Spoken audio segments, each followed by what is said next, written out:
which helped bring Rajolina to power in 2009, has now turned against him, it would seem, claiming control of the nation's armed forces. What began as public protests over water and electricity shortages has evolved into a fully blown crisis threatening the country's fragile democratic institutions. Let's speak to Lenin Ndebele, international journalist at News 24, who joins me now, Africa journalist at News 24, who joins me now to give us a sense of what's playing out in Madagascar. Lenin, good morning. You follow these developments quite closely, and I've been following your reportage on it as well as your commentary on it. How did we go from what started out as protests about water and electricity led by the so-called Madagascar Gen Z to where we are now, where fears are being expressed about the possibility of a coup d'etat in Madagascar? Well, it's a accumulation of events, so to speak. This thing began way before the elections last year. So basically, Rajolina's rule has been disputed for a long time, and the usual African story of corruption, human rights violations, is what is at the center here. So basically, Rajolina thought the army was still on his side, but it turns out it's no longer the case. So it has echoes of various scenarios we've seen elsewhere on the continent. Tell me about whether what we're looking at is a coup. Are we able to say that the coup is underway in Madagascar, or does it continue to be cloaked under the cover of a popular uprising by the people? Well, it's underway because Rajolina himself issued a statement on Sunday that his rule was greatly compromised by the captors because since Friday they decided to be on the side of protesters, the Gen Z, so to speak. So basically, Rajolina is fighting to stay on, but obviously there is talk of him wanting to elope to Mozambique or go to France where he is a national. And in terms of that claim that he remains in control, what do we know about Andry Rajolina's, firstly, his whereabouts and the basis on which he is asserting that he's in control, including the recent appointment of a new prime minister? Well, he's still in Antananarivo, the capital, but he's closely being isolated because, remember, the Capsat, the elite unit, is the one that has been the power behind since the first time he came to office in 2009. So right now, as it is, he's hoping that some of the few in the military other wing will probably fight on his side. But while he fired a civilian government, he put in place military officers. The former army commander is now a prime minister, but it turns out those people are turning against him. So basically, he's being isolated as the day goes by. I think by end of day today, there will be a clearer picture, but as things stand, he has lost a lot of ground. Lenin, as happens in many scenarios like these, it takes one or two issues that, a segment of the population seeks to highlight for everything else to come flooding in and basically open the floodgates for all the grievances that have built up over a period of time. In Madagascar, it was water and electricity shortages. But what is the context for this level of disillusionment and this level of disgruntlement in pockets of Malagasy society? Well, the context is simple.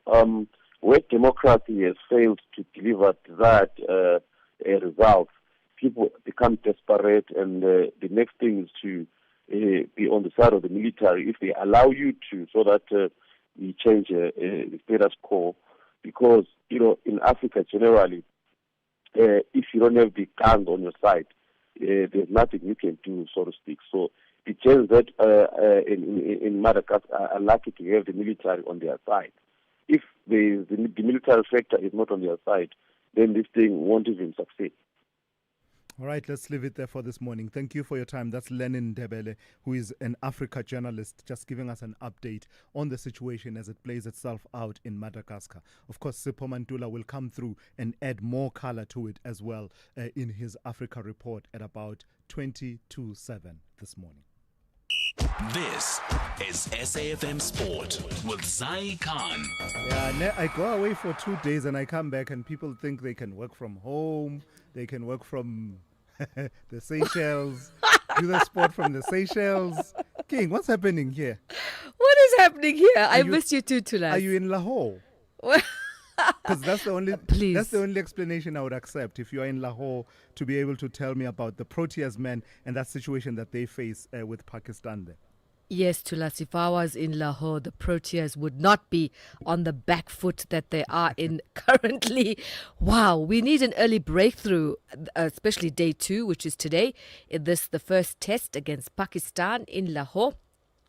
The host closed on 313 for 5, thanks to big stands from Imadul Haq, Shah Masood, and there was an unbeaten partnership as well between Mohammad Rizwan and Salman Agha.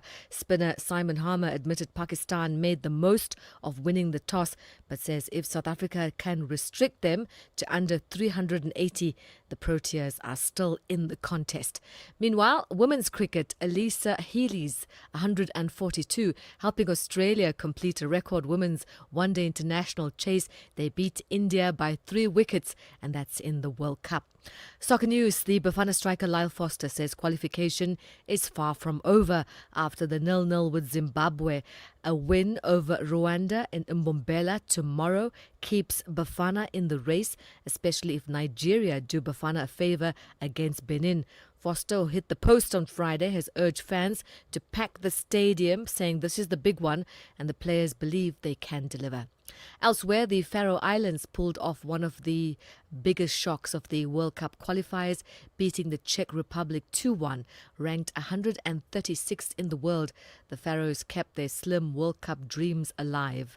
They now sit just a point off second place in Group L, although they'll need nothing short of a miracle against the leaders Croatia next month.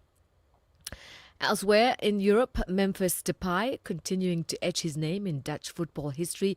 The forward broke Wesley Sneijder's all-time assists record for the Netherlands, adding another goal in a 4-0 thumping of Finland.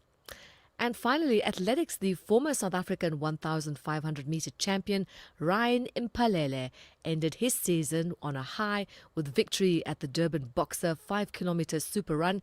He clocked an impressive 13 minutes, 37 seconds along the Snell Parade to take the tape in a strong field and calling it the perfect way to close out his breakthrough year. And that's the perfect way to wrap up the morning brief. Sport, more top of the hour. I am Zai Khan. Good morning, I'm Anne Musa. In the headlines, 35 people have been killed in a bus crash on the N1 outside Louis Trichardt in Limpopo. Emergency services personnel, police and traffic police are continuing with the search and rescue efforts this morning.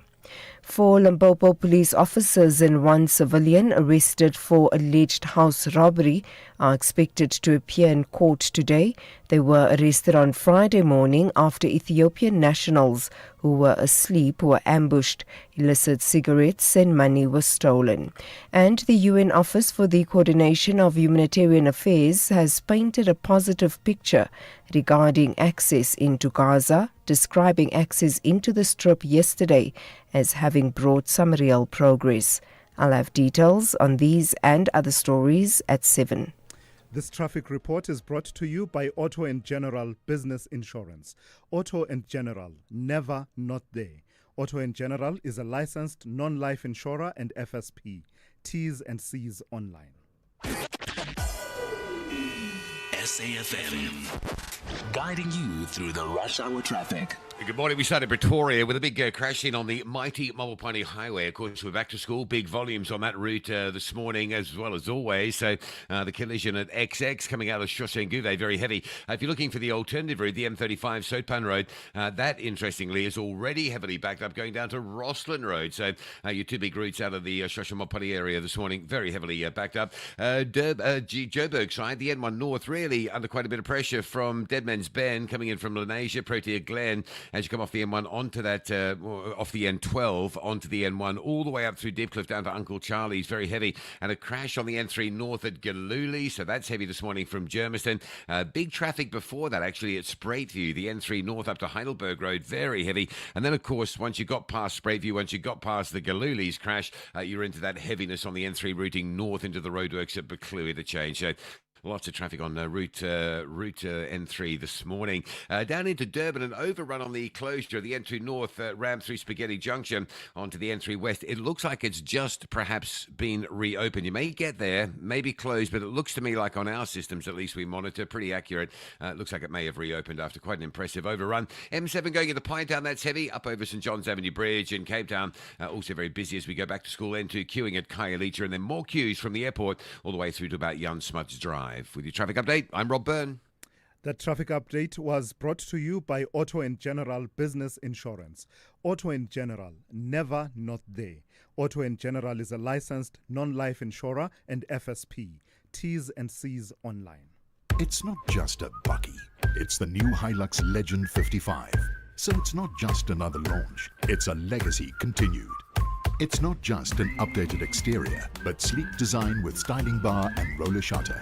It's not just Legend 55 badging. It's a legendary badge of honor. And you're not just a driver, but part of our community, our legacy, our legends. It's not a buggy. It's the new Hilux Legend 55. SAFM 104 to 107 nationwide. The business update on SAFM. Hey, Ndauling, good morning to you. First up this Monday, talk to me about China and tensions with China and the United States heating up. Trump is threatening to slap 100% tariffs on China. What now? I thought we were over this. I thought so too, but you can never be too sure with President Trump. Here he is, of course, reigniting trade tensions with Beijing, announcing plans to double tariffs on all Chinese imports and restrict exports of key U.S. software starting from the 1st of November. Now, the escalation follows China's decision to tighten controls on rare earth mineral exports, which are important to industries like the chip industry, defense industries, as well as the auto industry, particularly those electric vehicles. Now, China produces about 70% of the global supply and will soon require export licenses for products containing more than 0.1% of the minerals or made using Chinese refining or recycling technology. Now, Trump has called Beijing's move aggressive and a moral disgrace and said the U.S. had no choice but to respond. He added that the new tariffs would be over and above any tariff they are currently paying. Now, most Chinese goods are already facing duties of up to 50% on items like steel and aluminium, with an effective average rate of around 40%, according to U.S. analysts.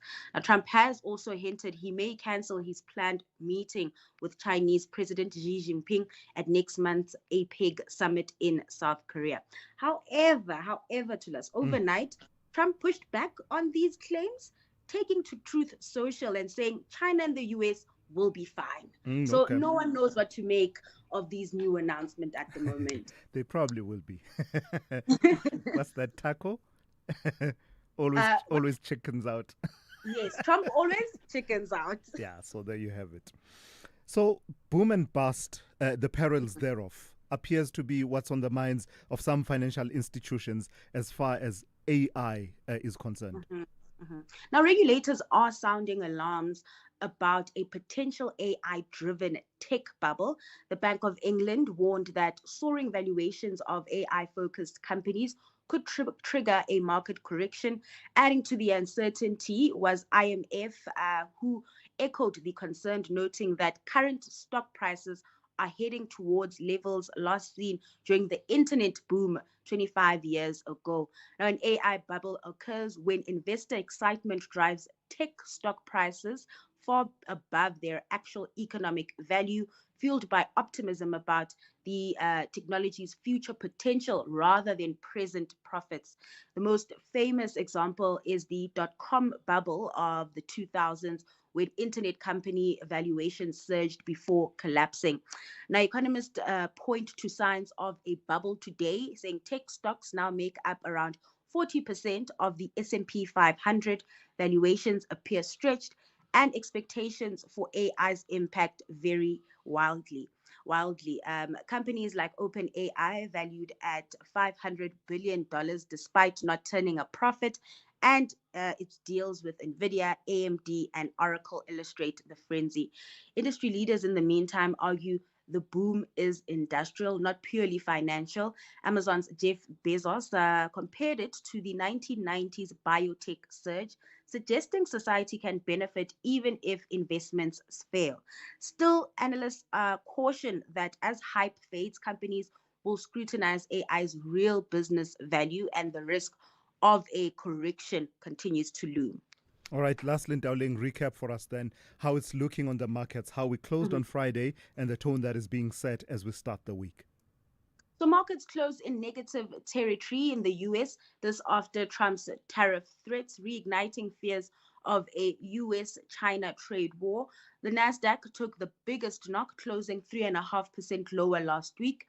And then back at home, the local market continued to trade in the red. This as investors booked some profits following a pause in the gold rally, leading to a 1.6% decline in the Resources 10 complex, which saw the all-share shed 0.2%.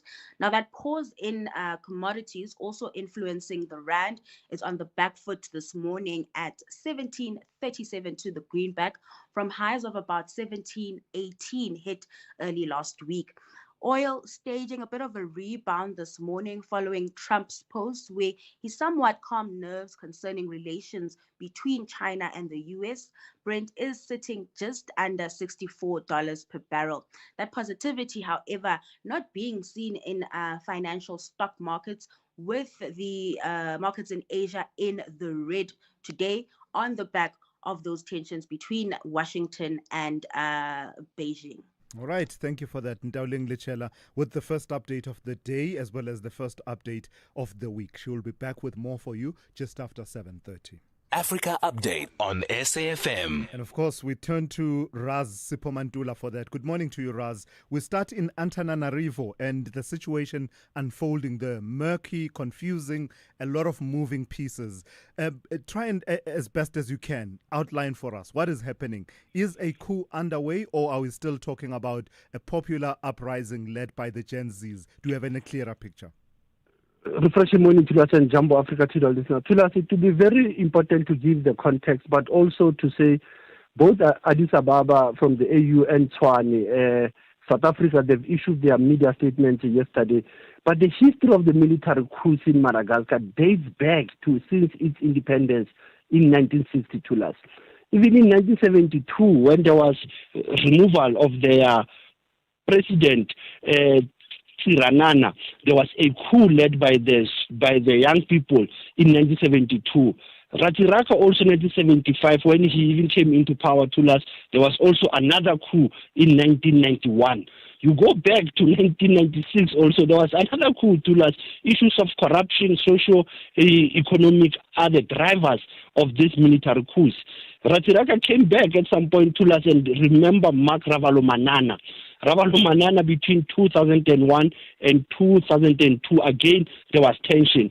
During the time of OAU, now the AU, the SADC have tried to intervene. Rajolina Ravalomanana also contested in 2009 to last. So you will see the history dates back to 2013, when there was only a new president who came, and then Rajolina came back in 2019. But what we are seeing to us, others are calling it, is it a military mutiny, or is it a military coup that is also supporting the Generation Z murder of Madagascar that has been leading this since last month?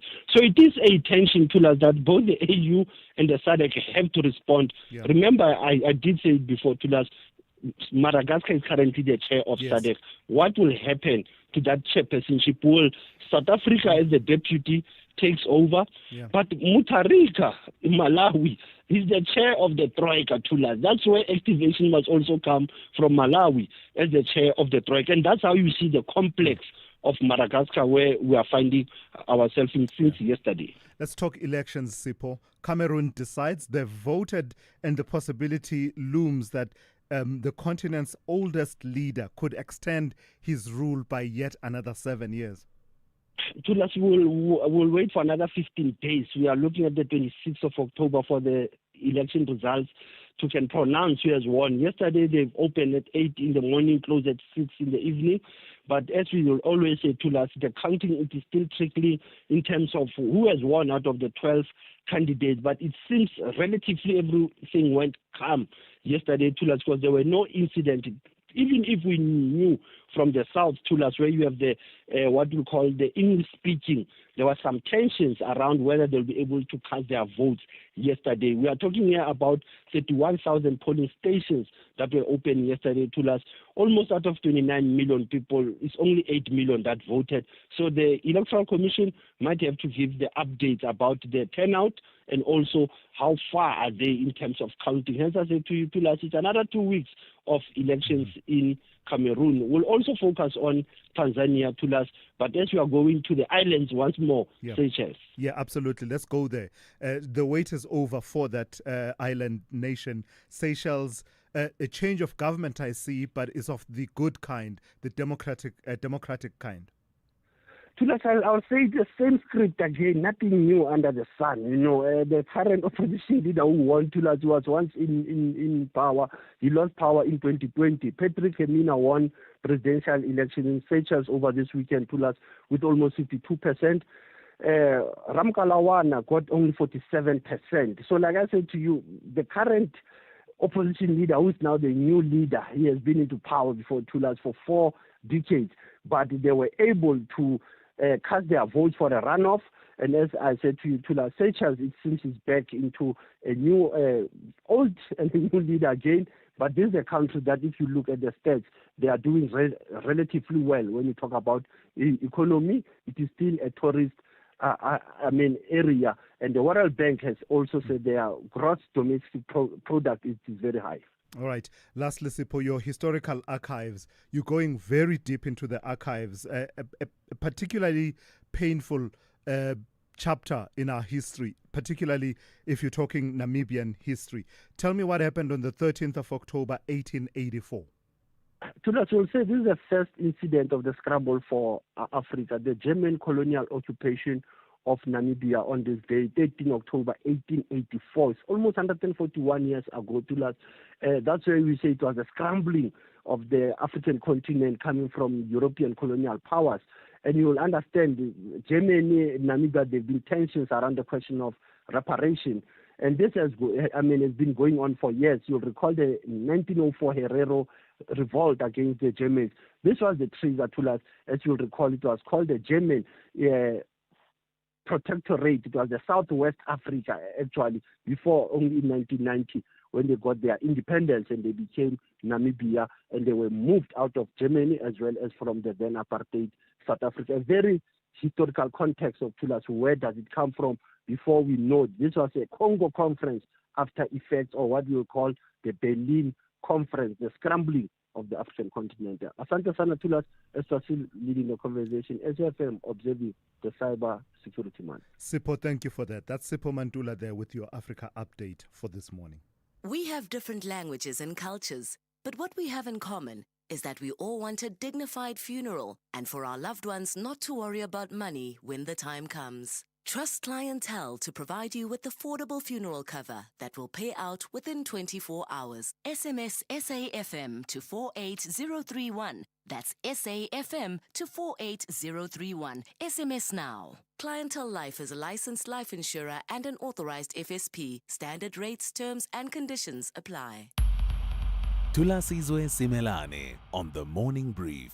Weekdays, Monday to Friday, 6 to 9 a.m. 14 minutes to 7. Well, in an effort to rejuvenate Johannesburg's inner city and combat urban decay, a major cleanup and safety initiative was activated in the historic Ellis Park precinct. Spearheaded by the Gauteng provincial government in collaboration with the city of Joburg, Jozi My Jozi, and other civic organizations, this campaign forms part of the ongoing CBD Friday revitalization program that is aimed at restoring pride, safety, and functionality to the city's core. Let's speak to Dr. Mgcini Jwaku. He's the MMC for Public Safety in the city of Johannesburg. Dr. Jwaku, good morning. Thank you for your time. Good morning, sir. How does the work that has been happening around the Ellis Park precinct fit in with the ongoing CBD Friday? How does it take it forward? What exactly did you do? No, the work. No, good morning to you. Good morning to yourself and the listeners.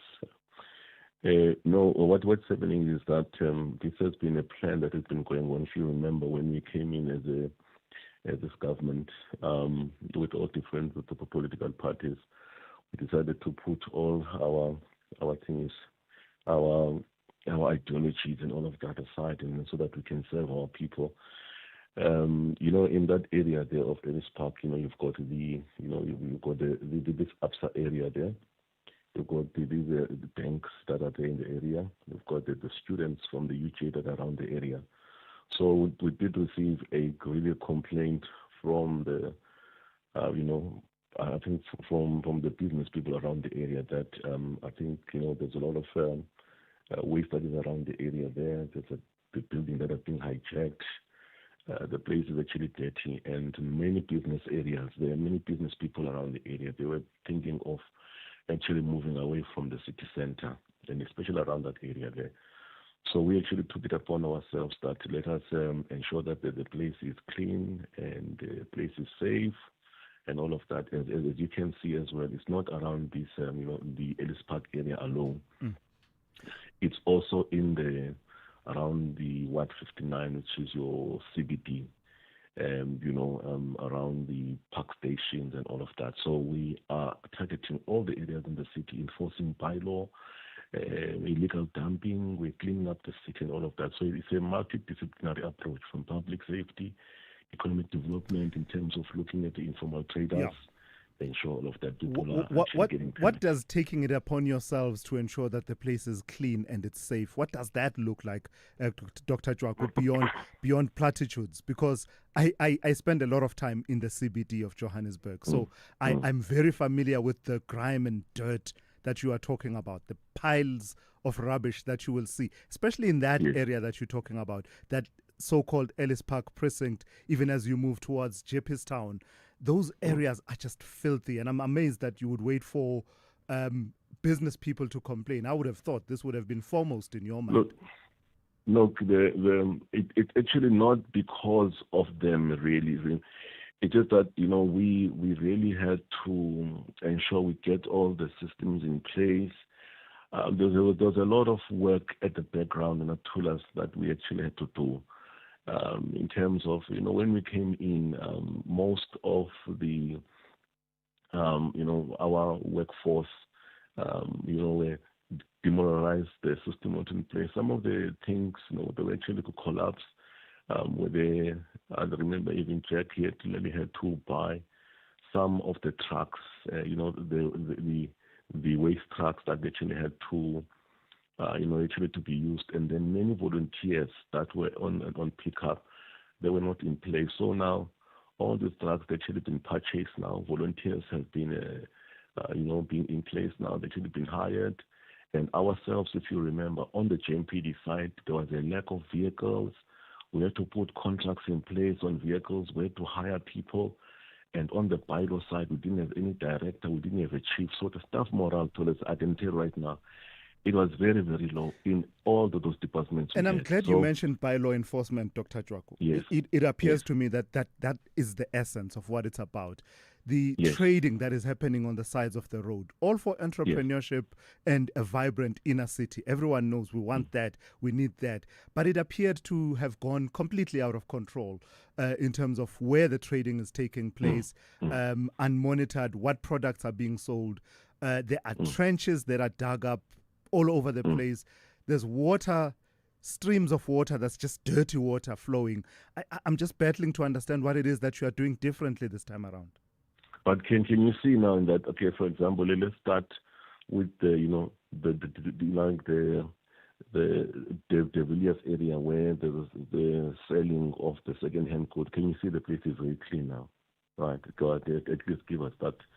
That one, credit on that one as well. I'll drive past and have a look at it. In fact, I'm headed to the CBD. Have a look at it. Yeah, have a look at it. It's very, very clean. You look at the park station as well. Have a look, and it's a joint operation between economic development, which is responsible for informal traders and the second-hand goods, and with SEPS, and also with the JMPD guys as well there. And then we are now going to be targeting other streets and moving all the way. So that's why I was saying to that.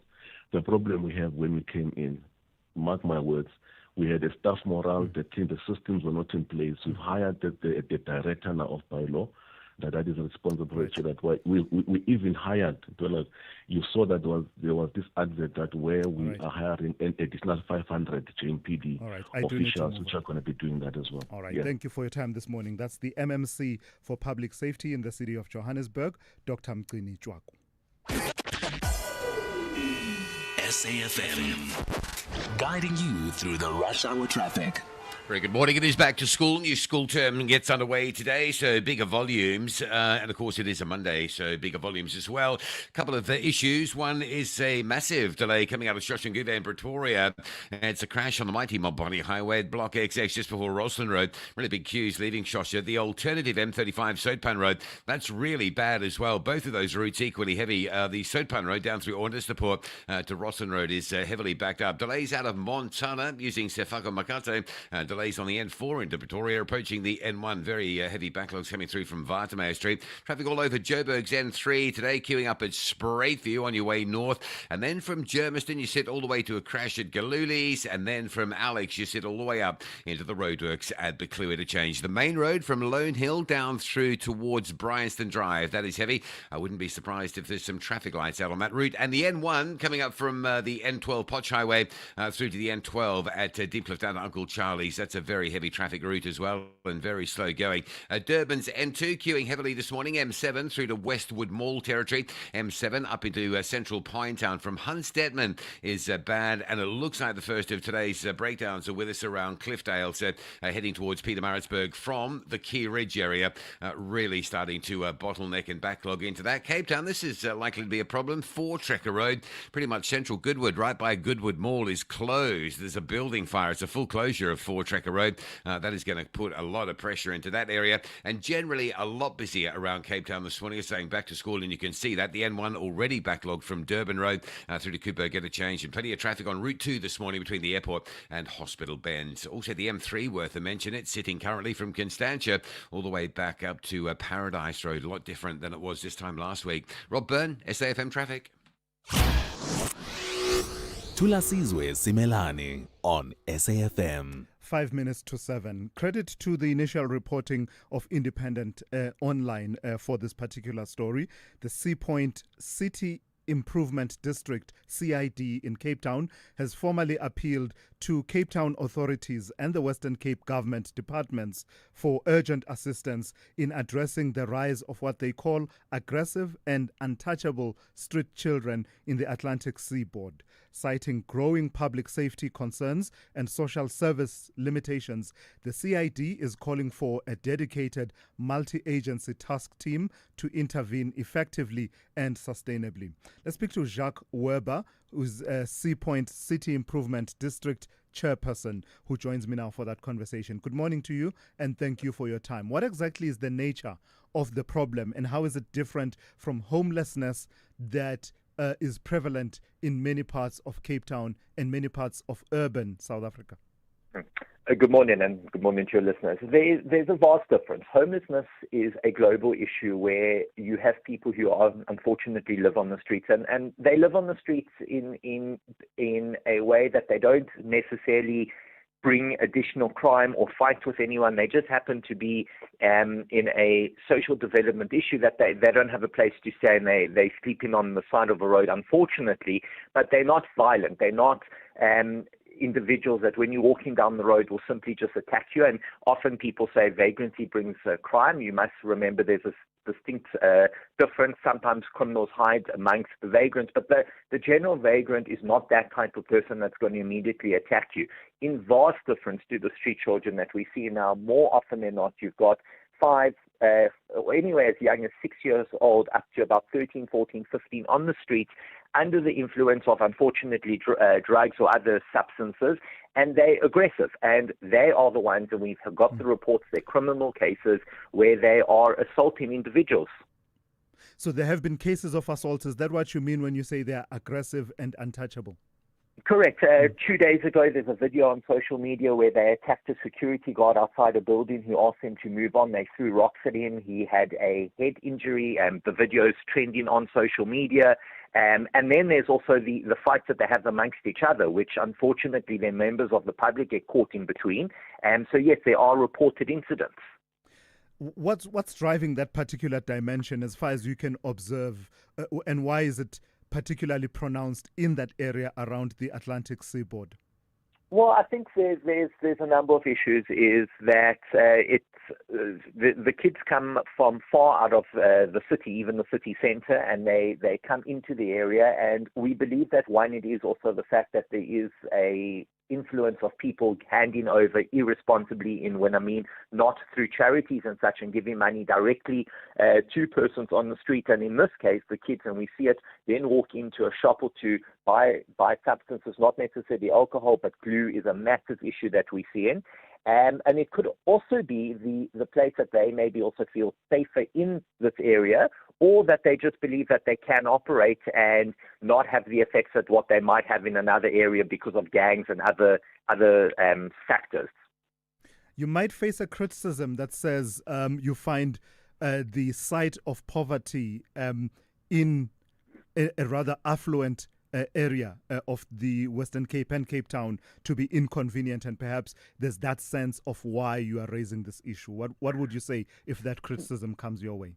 No, so my answer to, we live in a country where poverty is a massive and serious issue, and not only is this a policing issue, this is why I raised it with social development, because there's a huge social issue here. Let's not think that everything needs to be handled by the police. Yes, when laws are broken, the police needs to get involved, but there's a serious social development issue where kids should be in school, but there's a breakdown of obviously educational systems that they're not in schools, and that's unfortunate that their life is being determined now at young ages. And often when you're in a cycle of negativity, that's going to continue your whole way through. So how do you enable someone who doesn't have a chance already now?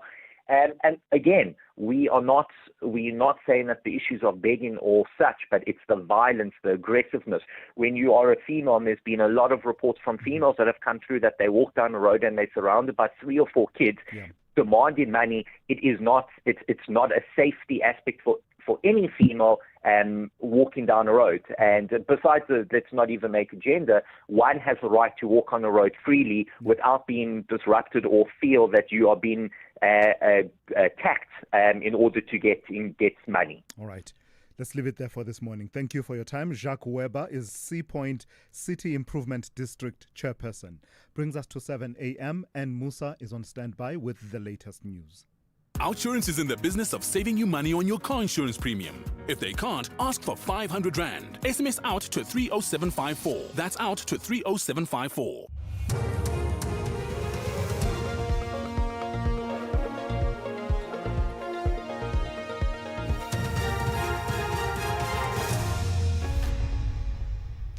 In our top stories, death toll rises in horror in one bus crash, and Matlanga Commission to resume today. Good morning. 42 people have been killed in a bus crash on the N1 outside Louis Trichardt in Limpopo. More than 30 passengers have been taken to hospital. Emergency services personnel, police and traffic police are continuing with the search and rescue efforts. A bus lost control, fell down the embankment and landed on its roof in the mountainous section of the road last night. Jabulani Baloy reports. Transport Department officials share that the number of the deceased passengers might still increase. More than 30 people have been injured and taken to hospitals. Emergency services personnel and traffic police have worked many hours throughout the night to search for more bus crash victims on the Takeras Road. Some motorists and trucks remain stuck in the traffic as they can't turn back. The road remains closed for traffic on both directions. 4 Limpopo police officers and 1 civilian arrested for alleged house robbery are expected to appear in court today. They were arrested on Friday morning after Ethiopian nationals who were asleep were ambushed. Illicit cigarettes and money were stolen. A police vehicle belonging to the Polokwane Flying Squad and 2 private vehicles were impounded during the arrest. Police have since seized the illicit cigarettes with 1.5 million rand and cash amounting to 950,000 rand. Members of the media will find out this morning if they'll be allowed to sit in proceedings at the Madlanga Commission, which resumes today. This as evidence leaders will bring an application before the Commission requesting an in-camera session. The Madlanga Commission adjourned over a week ago after Crime Intelligence Head Dumisani Khumalo fell sick while in the process of delivering his testimony. Sibahle Mota reports. A statement issued by Commission spokesperson Jeremy Michaels states that General Dumisani Khumalo will not continue with his evidence yet. It further states that due to the nature of the evidence that will be presented before the Commission in this leg, evidence leaders will apply for hearings to be conducted in camera where members of the media and the public will not be allowed. The Commission has already heard witness testimony from KwaZulu-Natal Police Commissioner General Nhlanhla Mkhwanazi and National Police Commissioner General Fani Masimula. Proceedings will begin at 9:30 a.m. The South African Students' Congress at the University of the Free State has distanced itself from all acts of violence by students at the institution. 6 students were allegedly caught on the Bloemfontein main campus with material that could be used to start a fire. SASCO has condemned any intention to destroy property. Gaugakwe Fandi, however, says they reject the scrapping of provisional registrations which has sparked the student protests. SASCO firmly rejects the university's decision to discontinue provisional registration. For many, provisional registration has been the only bridge between hardship and opportunity. Removing it now, we have therefore called for a total shutdown of the University of the Free State until provisional registration is fully reinstated for all students. And finally, the UN Office for the Coordination of Humanitarian Affairs has painted a positive picture regarding access into Gaza, describing access into the Strip yesterday as having brought some real progress. The office says for the first time since March, cooking gas entered Gaza, while more tents for displaced families, frozen meat, fresh fruit, flour and medicines also crossed into Gaza throughout yesterday. Showan Bryce Peace reports from New York that the UN says Israel has approved more aid to move forward a pipeline of 190,000 metric tons of supplies. With access restrictions eased, as a ceasefire holds and the world seeks to mark the recent momentum at a summit on the Egyptian Red Sea, progress is the message from the UN humanitarian team and that they are ready to scale up further. OCHA says that along with their partners, they were able to distribute hundreds of thousands of hot meals and bread bundles both in Gaza's south and in its decimated north. Pointing to the easing of movement and access restrictions in multiple areas, they said that they were able to pre-position supplies to where they were needed most, accessed key roads for explosive hazards, and supported displaced families in flood-prone areas prepare for the winter season. Recapping the top story, 42 people have been killed in a bus crash on the N1 outside Louis Trichardt in Limpopo. More than 30 passengers have been taken to hospital. For SAFM News, I am Anne Musa. Outsurance will go out of their way to try and save you money on your car insurance. If they can't, ask for 500 Rand. SMS out to 30754. That's out to 30754. 57-year-old Andy knows a good deal when he sees it. With Outsurance, he now pays only 1,083 Rand a month for his 2024 Ford Ranger.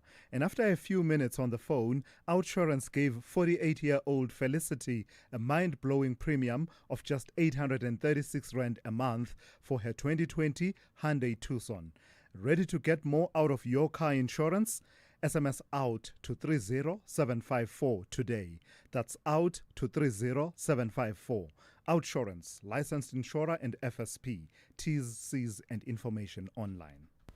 It's a very good morning to you. In your SFM Sports headlines, soccer, coach Hugo Broos says belief, calm and a united crowd in Mbombela could be South Africa's biggest weapon against Rwanda tomorrow. And in cricket, the Proteas are being urged to take a leap of faith on Dewald Brevis's leg spin in Pakistan. Let's find out more just before 7:30. SAFM, guiding you through the rush hour traffic.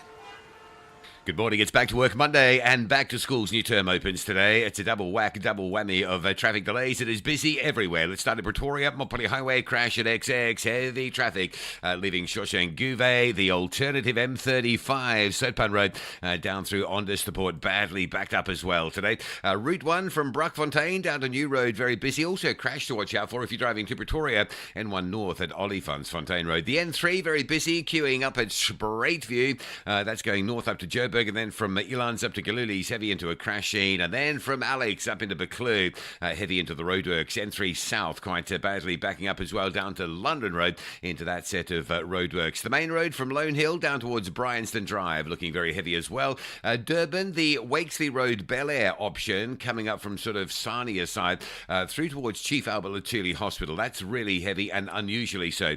M7 going into Pinetown's all badly backed up from Hans Detman, and the first of today's broken down trucks at Cliffdale already pushing a queue back towards Kia Ridge. Cape Town, part of Four Tracker Road in the central Goodwood area is closed. That's due to a building fire. N2 inbounds heavy to Mowbray Main. N1 from Belleville through to Cooper interchange full of traffic. And even the M3 completely different from last week. The M3 sitting currently from Constantia all the way up to Paradise Road on your way towards Rhodes Drive. With your traffic update, I'm Rob Byrne.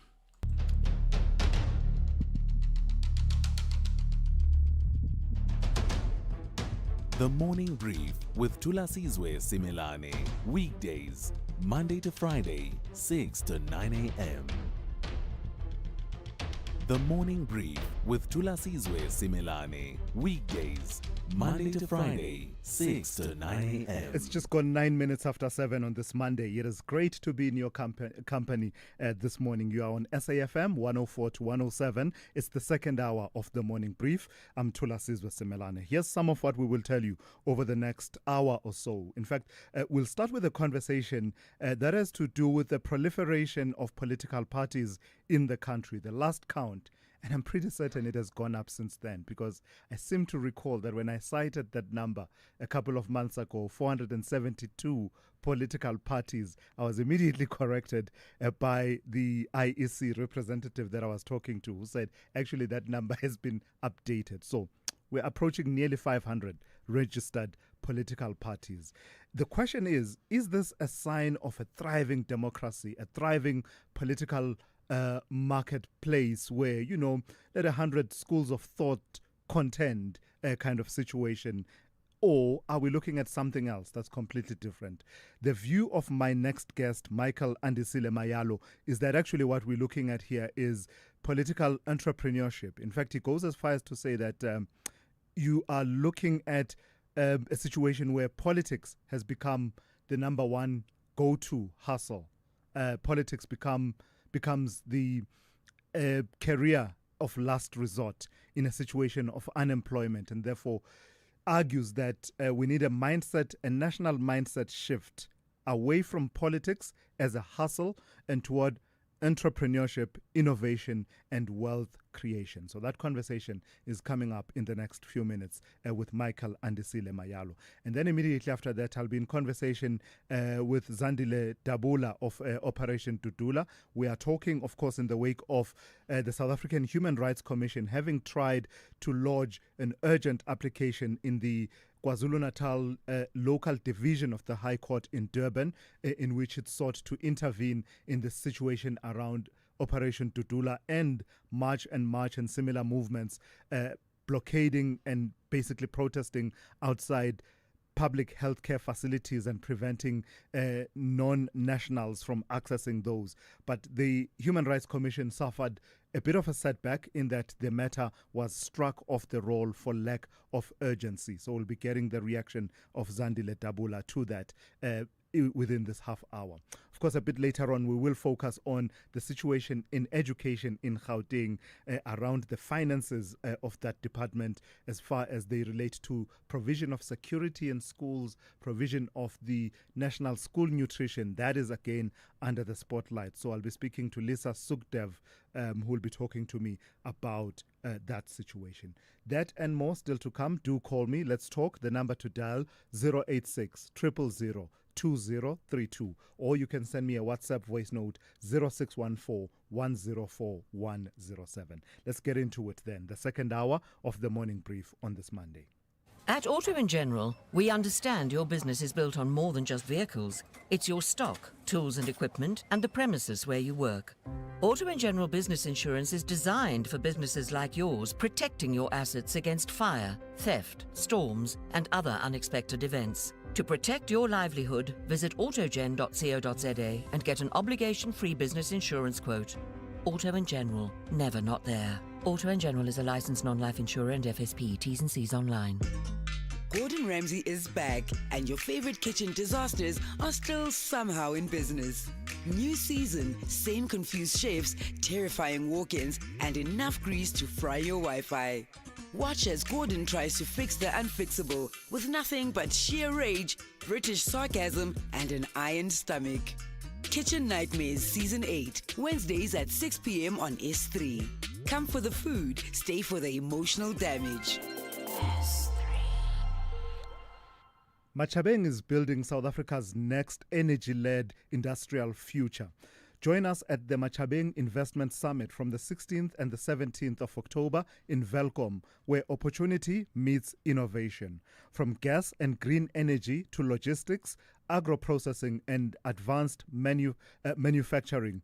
Discover how you can invest in a special economic zone backed by major energy projects, solar power and world-class infrastructure. Fast-track your investment. Power your growth. Be part of the future. Register now at mlmep.machabeng.co.za. Powered by energy, driven by vision. You are listening to the Morning Brief with Thulasizwe Simelane. All right, let's turn to this now. The country has, as of this year, more than 472 registered political parties, a vibrant political marketplace and healthy political activism, or is it a sign of something completely different, political entrepreneurship? A fascinating thought piece appearing in the Independent online a couple of days ago under the hand of Michael Andisile Mayalo.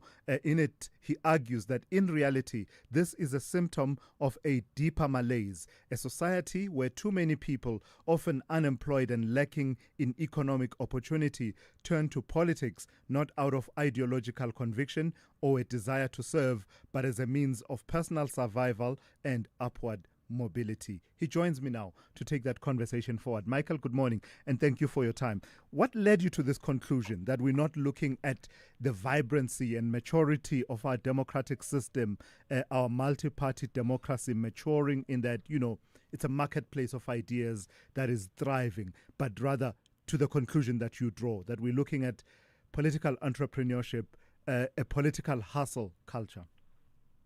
No, thank you very much, Thulasizwe, and good morning to all your listeners in South Africa. Look, the topic was a very thought-provoking one, and the topic, it took me time to write because it took me to a sense since my childhood where my childhood I had been an activist since a young age of high school, where I then became a leader in the student movement in your Congress of South African Students. Then later on became a leader as well in your SASCO as well. So it also had me to draw back to my then time to say, as a young person who grew up in the Western Cape, who had always been an activist fighting against crime, who's always been an activist for social issues and so forth. So I've been in a point to say that, no, I've been observing some things and been able to write an opinion piece. It's not an easy thing to write an opinion piece in such manner, but it gave me a thought of provoking to say, no, but after the IEC had later, earlier this year, had released the latest position to say how many political parties are then registered, and every day, and then not to mention what political parties and other political parties merging and joining forces to be able to run political parties, it came to my sense that where does it put us as young people of South Africa? Where does it take us as young people of South Africa? The question remains, is really politics the ultimatum now to say that we are able to support these people or to vote for these people? But that reality is not the matter, because now it seems to me like politics are not only about now fighting for social issues, fighting for social justice, but now then they are, I think, to escape poverty, because you cannot be able in a manner to be able to have so many political parties while there are so many policies to fight for. We have seen many political parties coming out of some political parties splitting. It then gives me a concern if is politics only the ultimatum about individuals only, or about people making money or trying to survive for jobs. Are your observations backed up by the reality, though, on the ground, in as far as for you to be a thriving political party that has infrastructure that eventually even benefits from the funding that is allocated in terms of the laws of the country, you need to be in parliament, in the legislatures, in local government and the likes. The going seems to be quite tough for a number of these new political parties. So close that loop for me. How does it become a political hustle and political entrepreneurship when actually the project you involve yourself with is actually tough even to crack that particular market? Yes, no, thank you very much for the question. Look, because that's why I've argued as well in my opinion piece to say that the entrepreneurship, where I mix entrepreneurship and then the political parties, because now we're at some point to say that we are not be able, because political parties or politicians or decision makers in the current reality of South Africa are not creating jobs for young people. We are stuck with young people, because if it had been a solution of creating jobs or decision making, we would have not had the rise in an hour of unemployment of young people. Young people are stuck at home. They are not sitting with jobs. In unemployment is the reality of the hour. Young people are sitting. There's no solution that is brought by politicians and so forth. Instead, businesses are closing day in and day out because of the red tapes that are created by their own decision makers. Now, if we are able to, in this level of the market, as you have uttered as well in your introduction, to say that there are more than 400 political parties that are there, how can we translate those political parties, we turn it to businesses that create tangible jobs, businesses that create tangible opportunities for young people. Yeah. So yes, I still argue to say that politicians are still, there are a lot of political parties that does not drive economical value. All the political parties that are there, mostly of them, they are not speaking about tangible opportunities for young people. They are not speaking about opportunities for own employment. South Africa now does not need young people to depend on employment. They need South Africans to, like China, they need to be able to create their own sustainability, their own employment, and so forth. Lastly, Michael, does the conversation lead you to question the funding of these political projects, some of which, I don't know, at mere observation would obviously seem to be not viable at all, but somehow it would seem there is funding that comes through. I know that we've got framework for the declaration of political party funding, but I'm just wondering whether you went in that direction to ask, how is it possible that for any political project, for most political projects, you will find funding? Yes, thank you, Thulasizwe, for that question. And it's a very vital one that we must be able to ask ourselves whether are we being able to be a government that will be able to sustain political funding. Yes, it is there. I have done the research. I have done the homework of that matter. And then it does influence a lot of people, because once you've been able to get the political funding, not only from the state, which is coming from the government, the political funding as well influenced by business people that have interest in opportunities in government. And that is what it gives as well upper hand to many people to come and join politics, because, as I've said, they are escaping poverty. That's why we have seen many crime and corruption within the country. If we're able to discharge that funding away from that thing, because remember, when I'm joining a political party or any organization, or to join South Africa to be able to fight for social justice, I am not looking to inherit anything. I'm not looking to benefit anything. All right. So shall be it that I propose that people now, politicians and so forth, they must be doing that voluntarily. If we can do that in organization, they shall do that for the love of South Africa. All right, let's leave it there for this morning. You've gotten us thinking and talking. Michael Andisile Mayalo, who is an author, social entrepreneur, and youth activist, weighing in on that matter. Thulasizwe Simelane on the Morning Brief. Weekdays, Monday to Friday, 6 to 9 a.m. 23 minutes after 7, the South African Human Rights Commission has suffered a setback in its efforts to stop anti-migrant groups from blocking access to healthcare after the High Court in Durban struck its urgent application off the roll.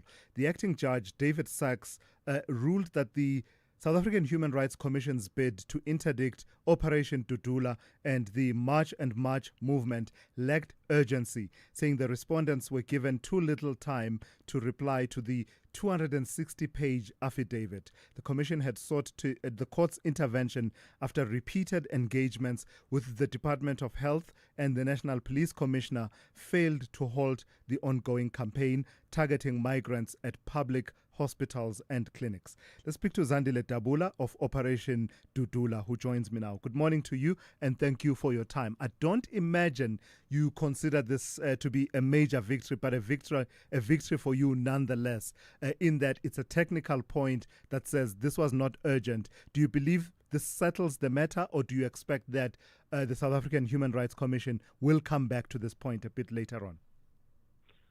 Good morning, Thulasizwe, and to the listeners at home. Definitely it's not the end of it. We know that, they will definitely come back. And, we welcome the decision of the judge, because at least it will give us more time to prepare ourselves and, to give all the proof that we have why this is necessary, that we do it. But it was stroke off the road because it was not an emergency, and the technicalities, them giving us about 3 days to respond to more than 200-page affidavit, that was just, abuse of court. And it was an ambush to us, because we need to prepare, we need to make sure that when we respond with facts and also quoting the laws. But it will definitely come back. We are aware of that. Part of the reasoning being advanced why this was not urgent included that the Human Rights Commission could not cite recent instances of these kinds of protests happening. So, that urgency is gone, because that violation of a prima facie right, you cannot demonstrate that it's ongoing at the moment. Is this a suggestion? Does it suggest that you have decided to, change tactics a little bit, or you're slowing down in as far as that campaign is concerned? And if so, what informs that? No. We haven't stopped, and we are not intending to stop because, like we always say, that there's nothing wrong that we're doing. These are the laws that are supposed to be enforced, but because we have, an ignorant government that decides not to do it. I mean, we're still waiting for government to tell us how much they saved since we've started with these operations. And, there have been claims and allegations that people have died, but there's still no proof of that. And, the judge kept asking a Human Rights Commission lawyer that you guys are protecting illegal foreigners. Are we saying that this needs to be an urgent matter because of illegal foreigners have to access? But they couldn't answer that. So we will not stop. Our operations have been continuing. Yes, it might not be as hectic as it used to be because we have seen a decline. There's no longer a lot of foreigners that are now coming to our public healthcare facilities. There is a decline. That's the reason probably it looks like it has slowed down, but it hasn't slowed down. We are still stationed at healthcare facilities. Even today, we still have members that are stationed there, and we're not going to stop anytime soon until the government even clarifies the preamble of our constitution. What does it mean? Because there's a lot of misinterpretation when it comes to our constitution. We are calling on the president of this country to come down and actually give us a clarity on who is this everyone who lives in it, because there's a lot of misinterpretation. All right, let's leave it there for this morning. Thank you for your time. Zandile Dabula, the president of Operation Dudula, reacting to that decision of the High Court in KwaZulu-Natal in Durban, striking off its role and application by the South African Human Rights Commission. This is SAFM Sport with Zai Khan. I don't know about you, Zai, but my calculator is out, so I'm doing the maths, right? We need 3 points against Rwanda, and then we need Nigeria to get 3 points against Benin. Yes. So right now, Tulas, what are we saying? Basically, our World Cup hopes are sitting in Lagos and not in Mbombela tomorrow. We're sitting behind Benin on 17. So I don't know. Yeah, the group table looks like a calculator. Nigeria, go Nigeria, go. Listen, mathematically it's still possible, but emotionally, this is long division for me. I can't. So let's just be hopeful, though. It's one final night of drama in Group C after FIFA's 3-point deduction. Coach Hugo Broos' side are sitting on 15 points, 2 behind Benin, who top the group with 17. It means South Africa must beat Rwanda and Mbombela tomorrow evening and then pray for a favor from Nigeria. If the Super Eagles beat Benin, Bafana will leapfrog into first place with 18 points and qualify directly for the World Cup. So a draw between Benin and Nigeria could still take it to goal difference. But if Benin win, Bafana's chances of automatic qualification are over. In the meantime, Tunisia will cross swords with Namibia, and that's in their 2026 FIFA World Cup qualification Group H match, scheduled to be held at the Stade Olympique Hamadi Aghrebi, and that's this afternoon at 3 p.m. The Carthage Eagles extended their winning streak to 5 matches in Group H when they hammered a hapless Sao Tome and Principe side 6-0 away, and that was on the 10th of October. Tunisia also remain undefeated in the group, having drawn once and won 8 games. Tunisia are placed at the top of the group standings, 10 points clear of second place Namibia.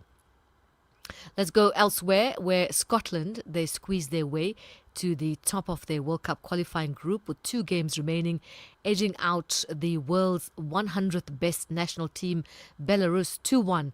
And with plenty of fans hoping for more goals, it was not to be, but nevertheless a good result for Scotland. Let's go to some news with regards to the Proteas. They may need to take a leap of faith on young star Deval Brevis in their test series against Pakistan, with spin expected to dominate conditions. Coach Shukri Conrad and stand-in captain Aiden Markram are weighing up Brevis's leg spin as a surprise option.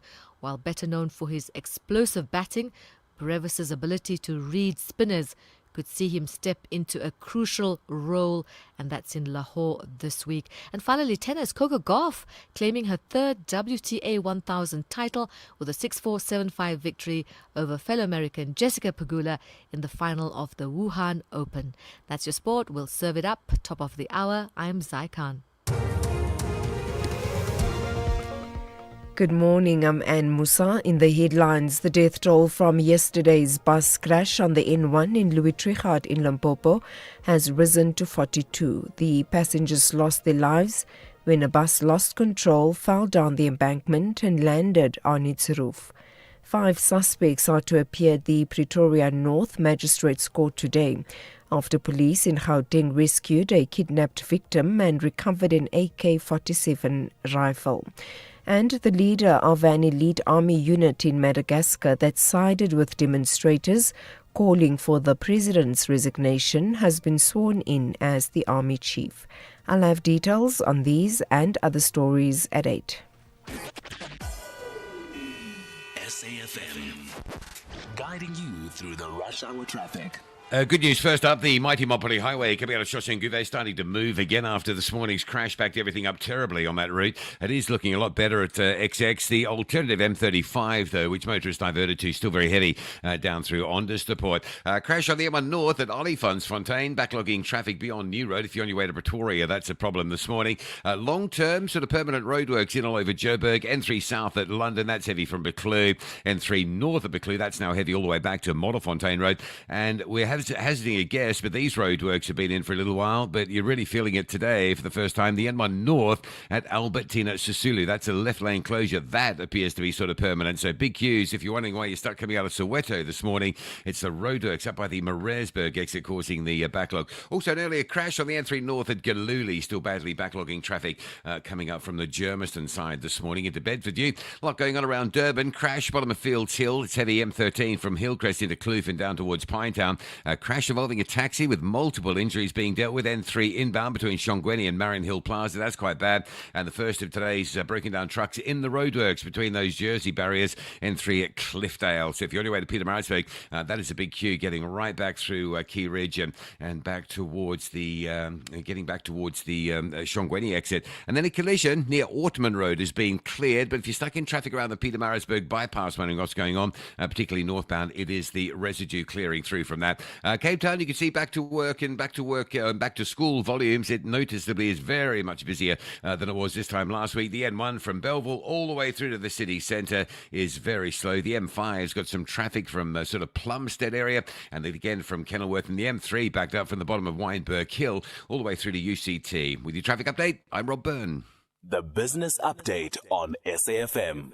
All right, let's turn to Ndauling once again. Ndauling, let's start with news out of the retail sector. Tell me about Woolworths and their plans around the beauty market in Kenya.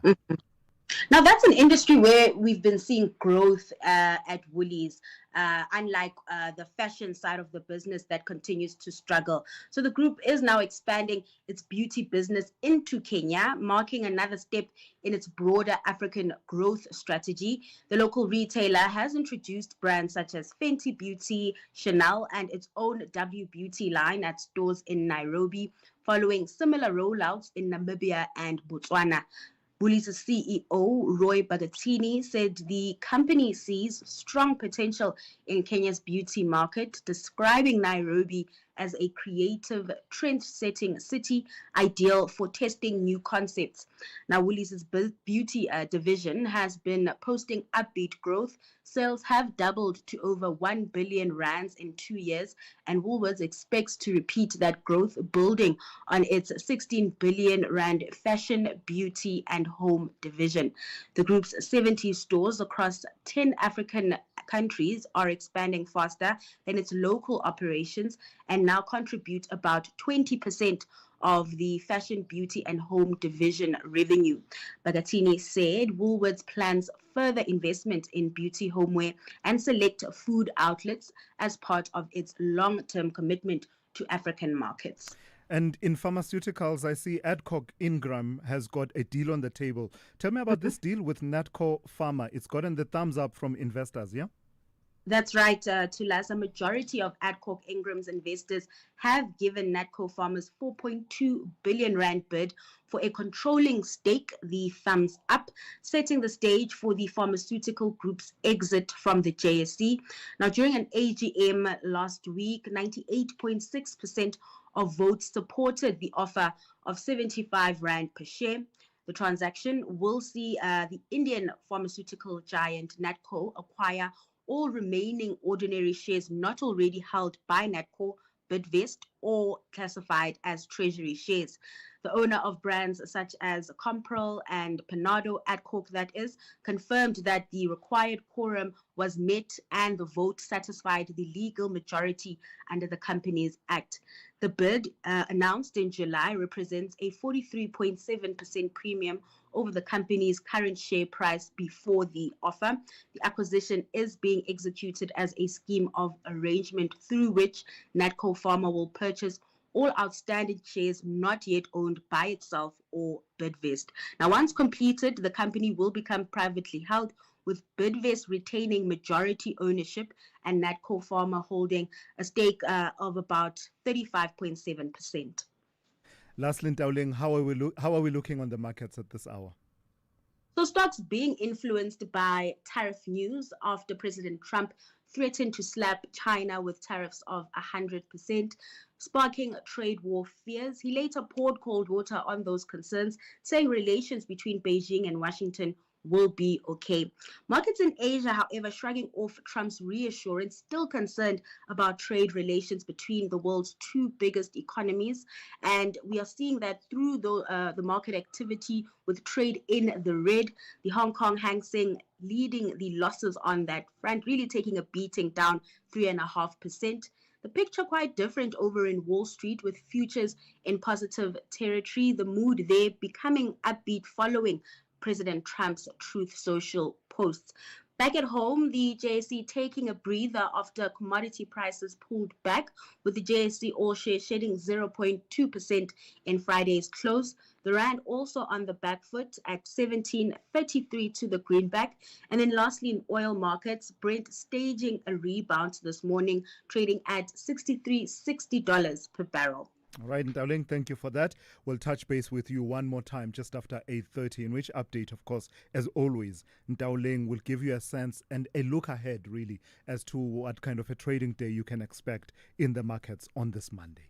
You could spend 10 minutes waiting for the microwave to beep, or get a 10-minute quote from Outsurance that could save you thousands on your car insurance. SMS out to 30754.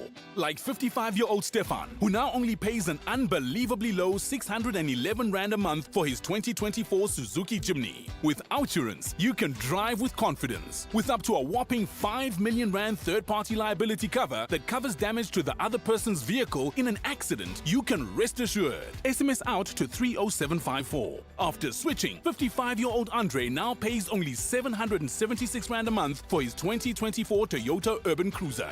Get a quote. If Outsurance can't beat what you're currently paying, ask them for 500 rand. Make that 1,500 rand if you've been claim-free and with the same insurer for 3 years. Savings or cash, you have nothing to lose. SMS out to 30754. That's out to 30754. Outsurance, licensed insurer and FSP. TCs and information online.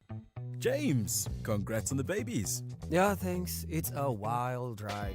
You're a new dad, 2 babies, 0 sleep, and 1 car that apparently couldn't cope. Yeah, the hatchback was my baby, but it just didn't have enough space for my 2 new babies. And are you happy with the price when you sold to WeBuy Cars? Very. We've even got some extra cash to splurge on one of those fancy prams that you basically need a license for. Good luck, James. WeBuy Cars. Geared for family, geared for you. Call Thulasizwe now, 086 000 2032. Let me start with your calls this morning. Let me go to Faisal in the Eastern Cape. Good morning to you, Faisal. Morning, Thulas. Kunjani baba? Ngiphilela kunjani ba? Right, Thulas. Thulas, yazini, you know, these so many political parties. The poor people are chewing in the street corners. But these politicians, all these politicians coming in, they are chewing at the IEC offices in order to benefit for themselves. What they've done for the poor people. They're only there for themselves, nothing else. But none of that is possible without the people endorsing that particular project, Faisal. It's unfortunately in South Africa, our people, they have this mindset, nothing will happen until we put somebody in front that person will help us. And it's not happening. We know AfriForum, we know who they stand for. They stand for the constituents, they stand for the white people. Even the DA, they stand for the white people. Freedom Plus, we know what they stand for.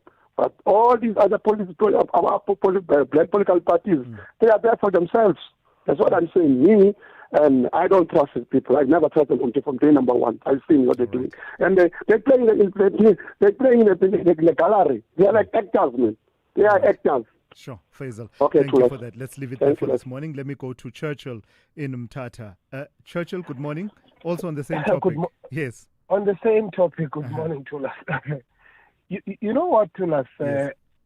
When you look at what is happening in our country today, these so many political parties, we have realized that to politicians, it's not about making sure that it's clean governance in the country so that we can create jobs and so on, so that they can be services to the people. But it's all about them. It's all about the political parties first. And in the ANC, they've said it. I think the former President Zuma once said it, that the ANC comes first. So it's all about them. And when you look at what is happening, there are so many business people who are funding these political parties. These monies that are coming in, these people are not even vetted. You know, today political parties, they don't even care where these monies are coming from. Because if you look at what is happening, look at where the ANC is today. They're trying to, they're divorcing themselves from Ket Motlana as if they did not know. They knew him. Yeah. So they don't, even if the monies are legit monies, even if they come from drugs or whatever, but they accept these monies. Hence you're seeing these so many political parties. So it's a and sense it's still going to go on. So it's a sense of Churchill, if I understand you correctly, people on the outside of mainstream politics watching all of this and saying people are thriving in that system. I want some of that action, and therefore getting up and saying I also want a piece of the pie. Absolutely. And you know the next revolution that we're going to have in this country is young people taking to the streets. It's a ticking time bomb. Because we've got so many young people that are fed up with the system. They are not included in the mainstream economy. They're getting educated.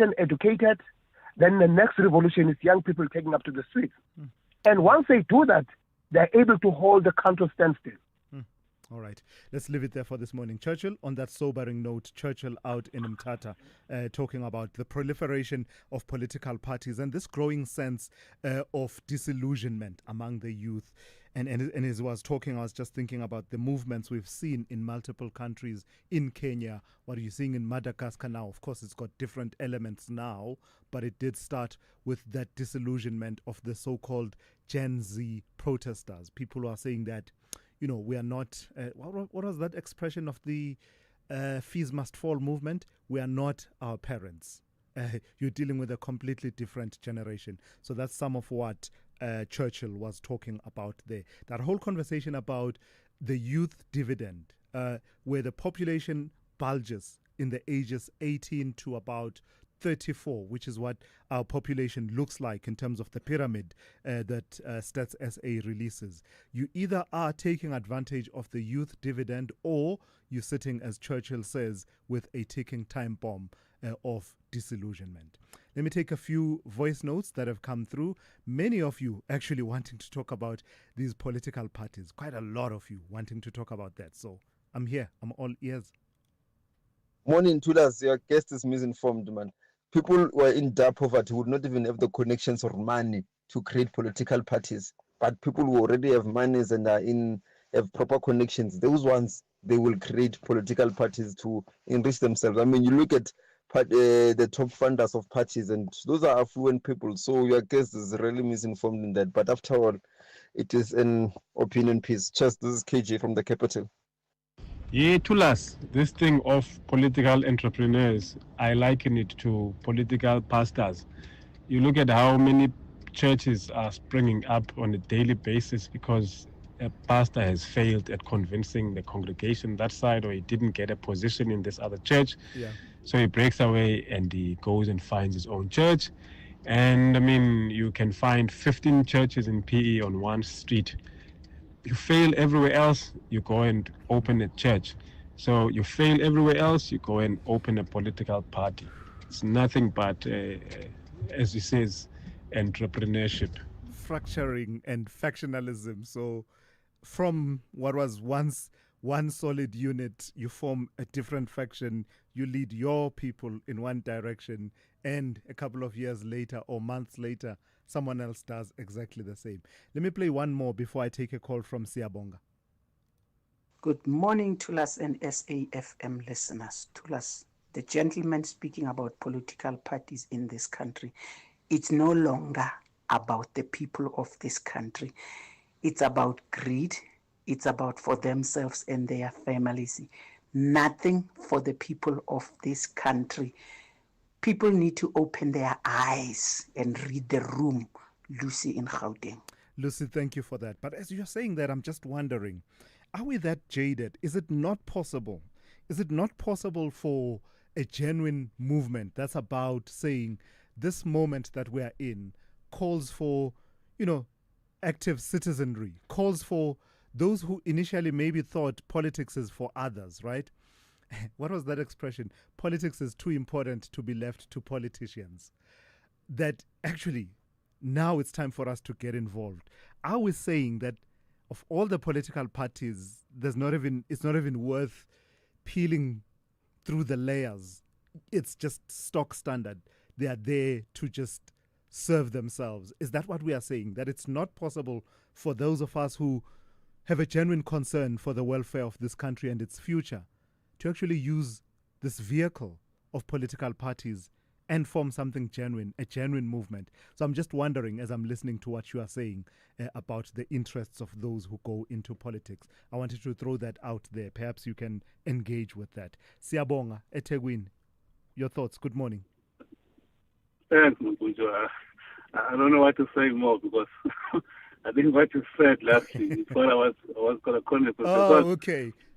Do say it, yeah. I think, there's a lot of generalization in Tulas. And then one wonders whether the people who are complaining are actively participating in politics or they are sitting by the wayside. I've been sitting on the sidelines Tulas for many years, also having experience in activism of some sort. After a time where I realized that, no, you know what, complaining is not a solution. Mm-hmm. The main thing here is the quality of people who are in politics. Mm. Are they leaders who they think they are? And if we believe that these are not the leaders that we want, but we can be the better leaders than themselves, you can't be a leader when you're sitting on the sidelines. Yeah. Enter politics. Participate in politics and make sure that you challenge those that are on the other side, those that are competing. Because it's all about the competition of ideas before you're giving power to govern. And if you're not participating in that field, you're leaving it for all these crooks to do as they wish. Yeah. And it calls for citizens not to, because we've been, this concept of representative democracy, we've taken it to the other side. We think that because we've elected people, then we have to sit at home and don't want about participating in politics. Politics is not only to be in government. Yeah. Gotcha. There's a lot of things that we do in politics, and make sure that even if we not actively want to be there, but we can make sure that the leader that will come up, are the leader that will uphold the values that we want in society. Right. But complaining is not a solution to that, and too much generalization is not assisting. Yeah. Go to the ANC policies and look at their policies. Very good policies, but where the problem is at implementation. Gotcha. Go to the DA, look at their policies. Very good policies. Perhaps they have not taken that where we think, because if we say, because today is not about socialism or liberalism, people are just doing terrible things. Yeah. It's not about that contestation, but it's not because they can't be. It's because good people are sitting outside and they're allowing crooks on that do note, as they wish. Let's leave it there. That's Siyabonga in eThekwini, emphasizing that point that I was making. The expression is politics is too important to be left to politicians. That's my big takeaway from that contribution from Siyabonga. Bond Nyoga. Long time, my friend. Good morning. Good morning to us and to the listeners. Just to a point on the legality or constitutionalism of this point. One of the 8 values of our constitution is multi-party system of government. So political parties are allowed to be as many as possible. Number 2, the Section 19 of the Constitution allows South African nationals to enter into politics as long as they are able to vote above the voting age. Enter politics, represent parties, and form political parties. So that is allowed. But Section 36 gives a limitation of that. That limitation is also found in the Electoral Act, which says if you are registered but you are inactive, or 2, you are not represented in any of the 3 spheres of government, like locally, provincial, you can be deregistered. So the pomp and ceremony of registration in newspapers and media is not met by the graveyard silence of deregistration, my friend. Yeah. Deregistration. Yeah. You know, Advocate Sikakade once quoted the Chinese saying that once you open the window for fresh air, flies come in. You see, so many people make a mockery of this. The good thing about that is that we're moving away from the political class. Those that claim that they came from exile or Robben Islands, if they're entitled to represent us, we're moving away from that. However, the one party in final closing, the one party that is needed in South Africa is a move away from the 1950s dictatorship of the proletariat to dictatorship of the technology. Workers must be reskilled. AI is taking over. Robotism is taking over. That party will have my following. Yeah, okay. Because workers are going to be redundant. You're following, not your leadership, Bond. Because what I'm saying, the party will have your following. You're not saying your leadership.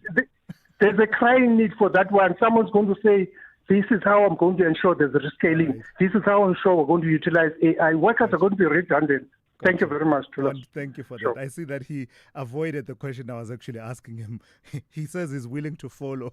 I was asking whether he will take the lead and say, this is the gap in the market, in the political market that I've identified. And therefore, to 472, add 1. That will be led by myself. He swiftly skated away from that question.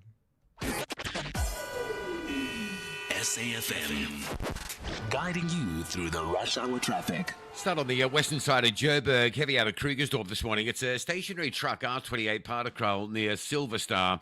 And then once you work past that obstruction, there's no traffic lights at Pinehaven. That's the R28 Hendrik Potgieter at N14. So coming up that hill from Krugersdorp, very heavy backlogs this morning, up at least as far as Pinehaven. N3, roadworks both ways, very heavy between Buccleuch and Alex. Also, roadworks on the M1 North might be of a permanent nature because they've been there all weekend and they're still there this morning. N1 North, leaving Soweto up towards the Mareesburg exit. Some very heavy traffic to work through there. And traffic all over the N3 coming in from Sprayview up to Heidelberg Road. And then again, just up to an earlier crash by Galilee's interchange. Also the N17 between Boksburg and Brakpan exits. The roadworks there still causing delays at this time due to high volumes. You've got single lane sections basically between Rondebolt Road and Carnival Mall. Crash on the Pietermaritzburg section of the N3 going up towards Town Hill. This crash is just around Ortman Road area. So coming in off sort of the Market Road exit, up through New England, up towards Ortman as if you're heading towards Chotamatala. Quite a heavy backlog. Bit of a queue going south as well due to onlookers. And then very heavy between Cliffdale and Pinetown. If you're Durban bound coming into Pinetown, crash at the bottom of Fields Hill. The M13's heavy. A big taxi crash going into Marion Hill Plaza. So just after Shongweni, you'll hit a big queue on the run into the plaza towards that scene. And going up to Pietermaritzburg, stationary truck stuck in the Jersey barriers. One lane open at Cliffdale. Big queue still from the Key Ridge side this morning.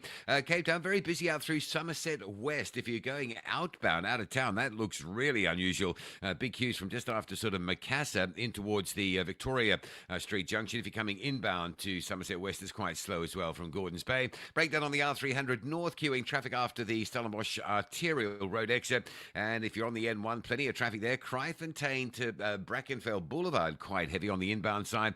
And then from Plattercliff Hill all the way through to the city centre, it's quite heavy volumes. Also a crash on the N2 inbound at Lisbeck Parkway, causing delays. N2 from Lunga and M5 wanting to off-ramp through onto for off-ramping into that N2, basically off-ramping into the crash. Rob Byrne, SAFM Traffic. If you think you cannot afford a lawyer, Think again. Clientele Legal has made professional legal services affordable for you. Whether it's a civil, criminal, or labor-related matter, we have a nationwide panel of attorneys standing by to assist you. SMS SAFM to 32195. That's SAFM to 32195 and we'll call you back. Clientele General is a licensed non-life insurer and an authorized FSP. Standard rates and terms and conditions apply. Thulasizwe Simelane on SAFM. All right, let's focus on the financial crisis in government, but in particular its manifestations within various departments in the provinces. So, for example, Gauteng, the Department of Education in Gauteng facing a deepening financial crisis with months of unpaid invoices to security and school nutrition service providers.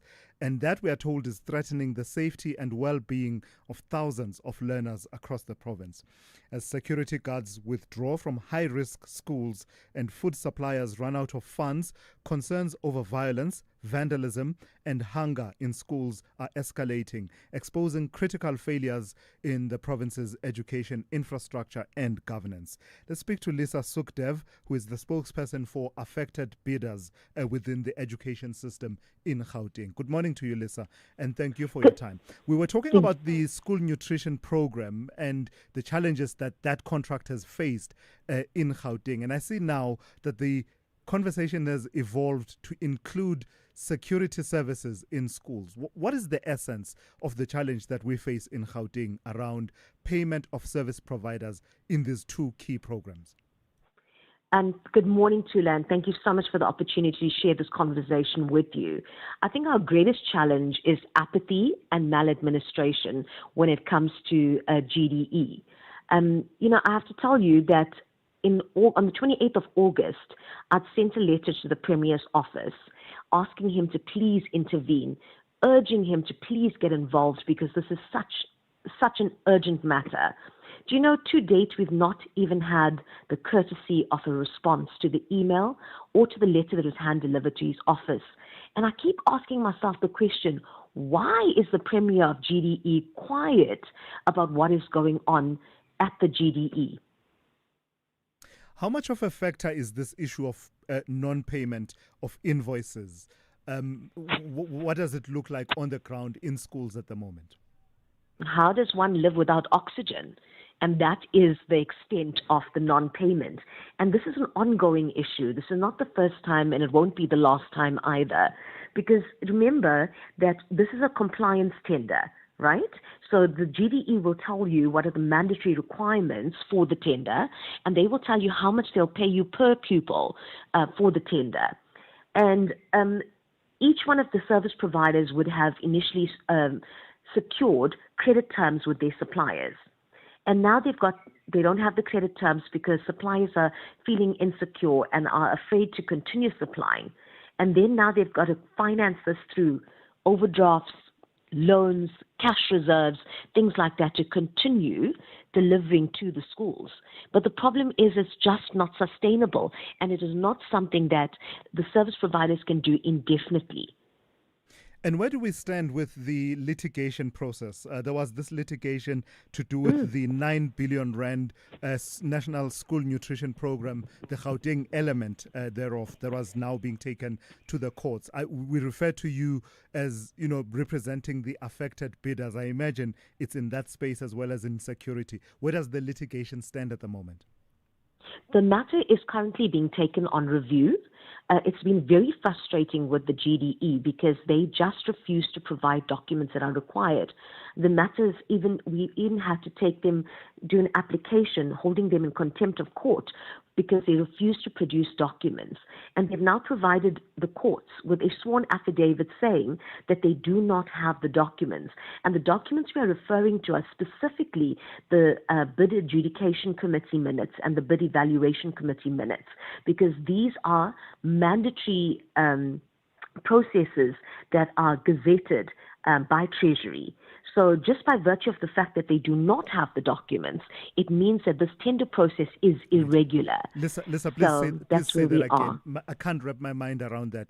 Are you saying that there's an official affidavit sworn statement by officials at the Gauteng Department of Education saying that the record of decision of the bodies and structures that considered this school nutrition program tender just don't exist, that they don't have it. Correct. There's an actual document where they swear to that. A sworn affidavit, yes, supplied to the courts. It's now public record. And this is after months of them just refusing to supply the documents. And when we brought the application to hold them in contempt, they then submitted a supplementary affidavit saying that they do not have the documents. But how? Lisa, I'm not asking you to account. But how? Tula, this is the thing. The GDE continues, the officials continue to act with impunity and like they are above the law, and without any concern for recourse or consequences. I do have to say that there are a small portion of their staff and the officials that do work hard, that do try to do things by the book, but the large majority of them, absolute apathy. Another huge problem that we have is in terms of the allocations, right? Yeah. Because you've got 49 successful bidders. And so there should be more or less an equal number of students allocated to each one. Unfortunately, I'm completely out of time. But it is a topic that has triggered my interest, and I will want to hear from the Department of Basic Education. I'm asking genuinely. I'm not being funny or anything. How do you not have records of the bid adjudication committee meetings, bid evaluation, bid whatever, all of those committees? How do you not have them? If indeed, as Lisa says, that there's this affidavit where they say, we just don't have the records that you're looking for. I'm really late for the news. Apologies for that. And on standby with your news. Outsurance is in the business of saving you money on your car insurance premium. If they can't, ask for 500 Rand. SMS out to 30754. That's out to 30754.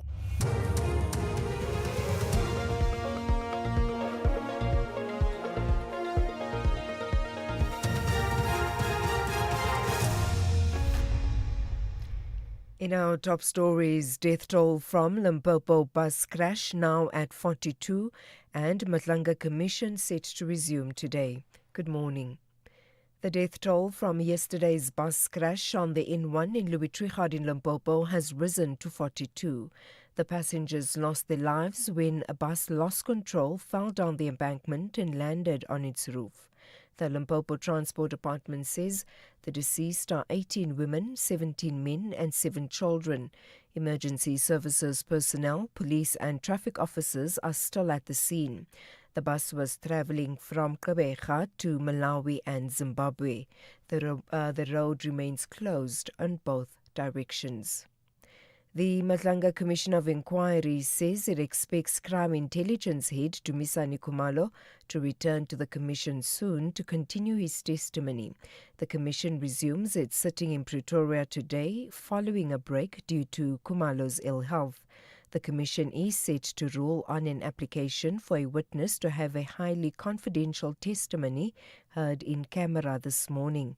The Matlanga Commission spokesperson, Jeremy Michaels. That incident on the 1st of October when Lieutenant General Khumalo fell ill is still under investigation. We can't talk to the nature of his illness at this point, but there are investigations underway. And I think suffice to say that he can be expected, depending on his health, to return to the Commission in a few weeks. The investigations are still underway, and I'm sure that in the course of time we may or may not be able to shed more light on that, depending on what comes out. 4 suspects are to appear at the Pretoria North Magistrates Court today after police in Gauteng rescued a kidnapped victim and recovered an AK-47 rifle. Officers had stopped a suspicious vehicle with 5 occupants on the R8 in Roslyn last week. Police say they found a man in handcuffs with his face covered in the vehicle. Gauteng Police spokesperson Mavela Masondo says the man was kidnapped at Wonderboompoort. The vehicle was further searched and an AK-47 rifle, scores of live rounds of ammunition, dashboard blue lights, cable ties, vehicle siren, and T-shirts with police emblem were found. All 4 suspects were arrested and charged with kidnapping, possession of unlicensed firearm and ammunition, as well as impersonating a police officer. They are expected to appear before Pretoria Magistrate Court on Monday, the 13th of October 2025. The defense in the Senzo Mehiwa murder trial is today expected to call their first witness at the High Court in Pretoria.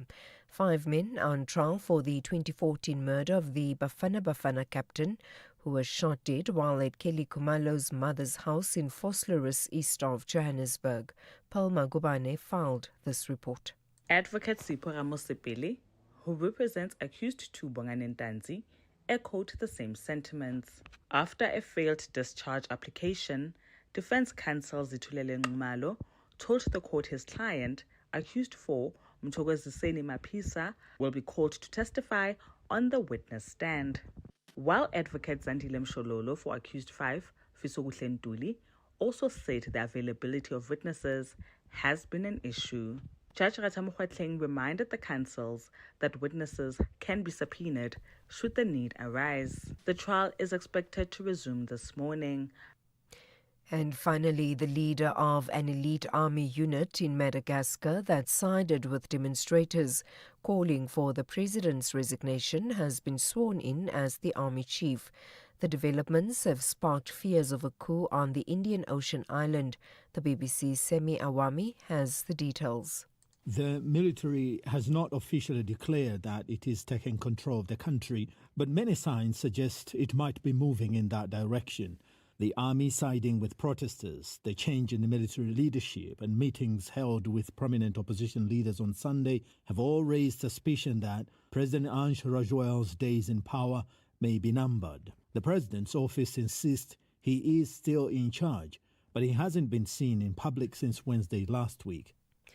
Recapping the top story, the death toll from yesterday's bus crash on the N1 in Louis Trichardt in Limpopo has risen to 42. For SAFM News, I am Anne Musa. Outsurance will go out of their way to try and save you money on your car insurance. If they can't, ask for 500 Rand. SMS out to 30754. That's out to 30754. You could spend 10 minutes waiting for the microwave to beep. Or get a 10-minute quote from Outsurance that could save you thousands on your car insurance. For his 2024 Suzuki Jimny, 55-year-old Stefan now pays only 611 Rand a month. And for her 2024 Kia Sonet, 31-year-old Palisa pays just 926 Rand a month. Ready to get more out of your car insurance? SMS out to 30754. That's out to 30754. Outsurance, licensed insurer and FSP. TCs and information online. It's a very good morning to you. In your SFM Sports headlines, it's cricket action today. The Proteas women, they're taking on Bangladesh in a tricky clash at the Women's World Cup. And we also bring you soccer, Bafana Bafana's World Cup hopes. It's hinging on a must-win Rwanda clash tomorrow. Details just before 8:30. SAFM, guiding you through the rush hour traffic. Very good morning, Joburg. First up, heavy traffic coming out of Soweto on the M1 North. There's a lane restriction for roadworks up by Albertina, Sisulu, and that's causing a delay all the way back to Rand Show Road. Ahead of that, you've got some just busy Monday volumes between Beyersdorp and Ravonia on that section of the M1 North. If you're coming out of Krugersdorp, there's heavy traffic, a broken down truck on the R28 Paardekraal at Silver Star, and then lights down at Pinehaven. So that R28 heading out up the hill there, very heavy backlogs. Crash on Midrands, N1 North at Fontaine Road earlier this morning. That's pushing a queue almost back as far as Allendale Road and looking pretty heavy. The N3's got traffic all over it, coming in from Spruitview, that's slow, and then up from Germiston to Galulies to Modderfontein Road to Buccleuch into those roadworks. So a lot of traffic on Route 3 going north, coming south Buccleuch down to London stays heavy into the roadworks as well. Durban bound on the N3, big traffic into Marion Hill Plaza. It's a crash before you get to the plaza involving a taxi from earlier this morning. Also a lost load incident on the M7 going into Pinetown just before the N3. So the M7 backed up to the Queensborough side. Traffic lights down, Tollgate Bridge, the N3 inbound to get off at Ridge Road. That's all quite heavily backed as well. Cape Town, a very busy back to work and back to school Monday. Big traffic on the M1 inbound, Kryfontein to Brackenfell, and then Plattekloof all the way through to City Centre. M3 from bottom of Wynberg Hill right through to Hospital Bend, quite busy, and a crash on the N2 inbound before Lisbic Parkway. That's pushing a queue on the N2 back to Lunga, and the M5 trying to get in sits as far back as Kenilworth. With your traffic update, I'm Rob Byrne.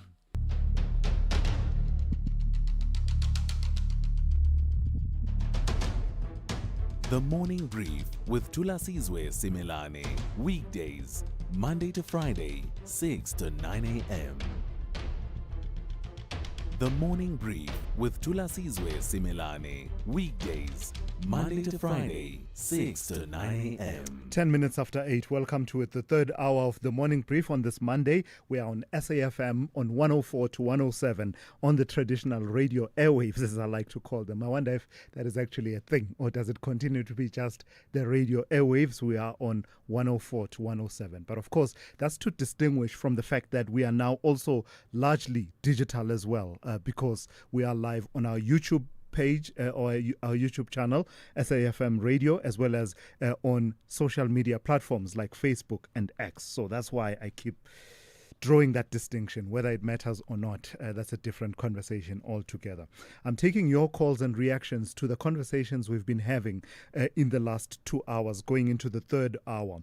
And you can do that by calling me on 086 000 2032, or you can send me a WhatsApp voice note on 0614 104 107. I look forward to the conversation we're about to have with Professor Keith Engel, who is Deputy CEO of the South African Institute of Tax. We are talking in the wake of this extraordinary step that the South African Revenue Service has taken in relation to the tax affairs of Lucky Montana, former PRASA CEO and now MK Party MP. So that conversation with Professor Engel is coming up next here on SAFM. And then a bit later on in this hour, at about 20 to 9, I'll be in conversation with Minister Butima Namela, talking about the situation as it's unfolding at Fort Hare University. The widespread vandalism and destruction of property in the wake of those protests that we saw in the last few days, and what the implications thereof are for learning and teaching. Minister Butima Namela will join me at about 20 to 9. So let's get into it then. The third hour of the Monday edition of the Morning Brief starts now. If you think you cannot afford a lawyer, think again. Clientele Legal has made professional legal services affordable for you. Whether it's a civil, criminal, or labor-related matter, we have a nationwide panel of attorneys standing by to assist you. SMS SAFM to 32195. That's SAFM to 32195, and we'll call you back. Clientele General is a licensed non-life insurer and an authorized FSP. Standard rates and terms and conditions apply. Machabeng is building South Africa's next energy-led industrial future. Join us at the Machabeng Investment Summit from the 16th and the 17th of October in Velkom, where opportunity meets innovation. From gas and green energy to logistics, agro-processing, and advanced manufacturing. Discover how you can invest in a special economic zone backed by major energy projects, solar power, and world-class infrastructure. Fast-track your investment. Power your growth. Be part of the future. Register now at mlmep.machabeng.co.za. Powered by energy. Driven by vision. Big stories of the day. Hashtag The Morning Brief. All right, let's get to the story. In an unprecedented move, the South African Revenue Service has broken with decades of strict confidentiality by publicly revealing former PRASA CEO and now MK Party MP Lucky Montana's tax affairs. SARS says it was compelled to disclose the details, including Montana's 55 million rand tax debt, to correct what it calls false and damaging claims that could undermine public confidence in the tax system. The Revenue Authority insists its actions are legally permitted where such statements threaten its integrity, marking a rare and controversial step for the institution. Just for background, Montana has dismissed SARS's revelations as politically motivated and announced he will hold his own media briefing to, quote-unquote, set the record straight. It all has to do with a week of escalating tensions after Montana accused SARS Commissioner Edward Kisweta of fraudulently altering a court judgment to justify the debt. Let's speak to Professor Keith Engel. He's the CEO of the South African Institute of Tax. Good morning to you, Prof, and thank you for your time. The background, it's extraordinary. I don't know, maybe you have a different experience. In past attempts by media to get any comment about any person's tax affairs, the stock standard answer was SARS does not disclose taxpayer information. How extraordinary is this move? And what are the grounds, and do you understand the grounds on which it was taken? Yes, I do. Well, the last battle we had was over Zuma, about him getting access. So that was a ways back. Look, generally the Revenue Service will be silent. They will only release confidential affairs in very rare situations. And the law says under the Tax Administration Act that if you put their integrity under play, that they have a right to defend themselves. So the law is there. It's a very unique thing. The thing what's happening here is Lucky Montana is doing is he's losing the war in court and he's taking it to social media. And therefore, he's bringing his court action into social media, and SARS believes they need to defend themselves. So you're not, if that's what you're going to do, then you take your chances. SARS has a right to defend themselves against that. So I do think this is a very narrow case, but it is very exceptional. So just for clarity then, you're saying, as SARS has been arguing, what they've done is part of what's envisaged within the Tax Administration Act, which is the act that the revenue collector has always cited as prohibiting publication of a taxpayer's information. You are saying your understanding is that there's a caveat that allows for this kind of conduct. Yeah, actually, there's a bunch of caveats. They're not, as a general matter, they're not allowed to release information, but they do have a number of exceptions in there. And the law says under 67.5 that they can actually do that. So, but it's very, very narrow. So they have other things like they can share certain information with the Treasury. There are certain times they had to add one for Zuma. So there are limited exceptions here, but they're not going to go around releasing everybody's information. I think my concern here is that Lucky Montana, what he's done is he shifted the debate away from his own malfeasance onto bringing an attack on SARS. And I'm not sure whether it was worth SARS responding publicly, because I'm not sure if it's worth responding to that kind of thing. But now the debate is shifted to the wrong space. The real problem is Lucky Montana has not paid a lot of taxes, and he's the precise kind of people that are bringing our tax system into disrepute. And that's the ones we want to go after. We want to go after the people that don't declare. That's really the issue here, not an issue of confidentiality. In fact, say a bit more about that, the wisdom or otherwise of tackling this matter in a public manner as SARS has done, Prof. Because I recall where SARS would even go to court to avoid disclosing taxpayer information. In 2020, there was a case involving even the public protector where they said, we need clarity. Can we give you access to a taxpayer's information? It had to go to court. There was a case that involved Arena Holdings. I think it was 2022 or thereabouts. So when you've put up such resistance in the past, what about this incident met the threshold, not just in law, but in terms of your own judgment to say, actually, I'm going to do this. I'm going to do it and act differently. Yeah, I guess if you're moving it from a social, court is very different than social media debate. So the bottom line is most people look at things when it comes to the confidentiality as one simple rule, but the law is actually very nuanced and it has a multiple of variations here as well as in other countries. But now it's coming out like, oh, you don't want to speak until it's to your benefit. So all of a sudden you've shifted the debate on a social media thing when really what's happening is you have a guy who has not paid his taxes, who's fought this thing. He's running around trying to prevent collection and all sorts of things. He doesn't show up to the court hearings he's supposed to hear. He doesn't pay the Mets he's supposed to do. He keeps coming up with all sorts of changing tactics. The real issue is people who just outright don't pay their taxes due. But now we've shifted on to another debate. But that debate is, I mean, if you're going to be dealing with SARS, the bottom line is don't go to social media. That's all it really is. But now the debate is where you've got it, and I think all the other people in the television industry feel the same. Yeah, and the then, radio. And then lastly, Prof, as far as the allegations go that Lucky Montana had leveled against the SARS commissioner, I believe there's another official that he names as well. The allegation of altering a court judgment, that's pretty serious on its own as an allegation. Is that where the concern stems from, that this had the potential to undermine the credibility of the entirety of the tax system? Well, I think that his allegation, which appears to be very false, really threatens the integrity of the revenue service, and maybe that's what made them jump. But the bottom line is, I don't know what proof he has for that. He doesn't appear to have any proof of that. And how did they alter a court judgment? I'm not sure how they would do that. The courts are independent from the revenue service. So if he's going to come and make an allegation like that, he better show some real evidence toward that. But the problem is with people like him who don't pay their taxes, who owe millions, they will do anything and everything. And the best defense for them is a strong offense. And maybe SARS should have taken the debate, or maybe they shouldn't have. But what we really don't want in this country is people who outright don't pay millions in tax. Yeah. And then we end up having to pick up the difference. All right, let's leave it there for this morning. Thank you for your insights. That's Professor Keith Engel. He's the CEO of the South African Institute of Tax.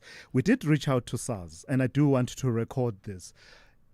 I don't think it's helpful for them to say we've said what we had to say on this matter, simply because of the issues that Prof. Engel raises about people adhering to the laws around paying their bit, paying their taxes and the likes. But secondly, because this is something that, as I was saying, is extraordinary. I'm really not exaggerating. SARS has gone to great lengths in the past to say we don't do this. So if you believe you've acted lawfully, come on the airwaves.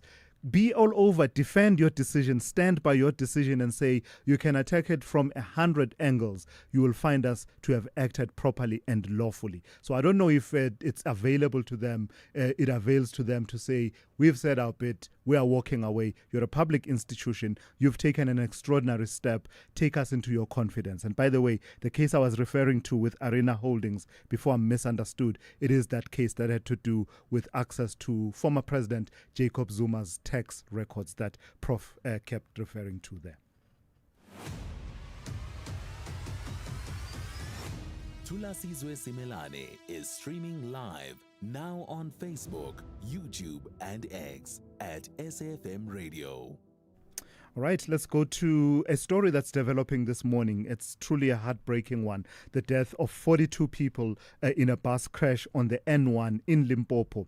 Let's speak now to the Limpopo Provincial Government spokesperson, Ndabe Ramakwela. Good morning to you, Ndabe, and thank you for your time and thank you for responding so promptly. We understand that the Premier will be visiting the site of this bus crash, but what are the details that we know at this point?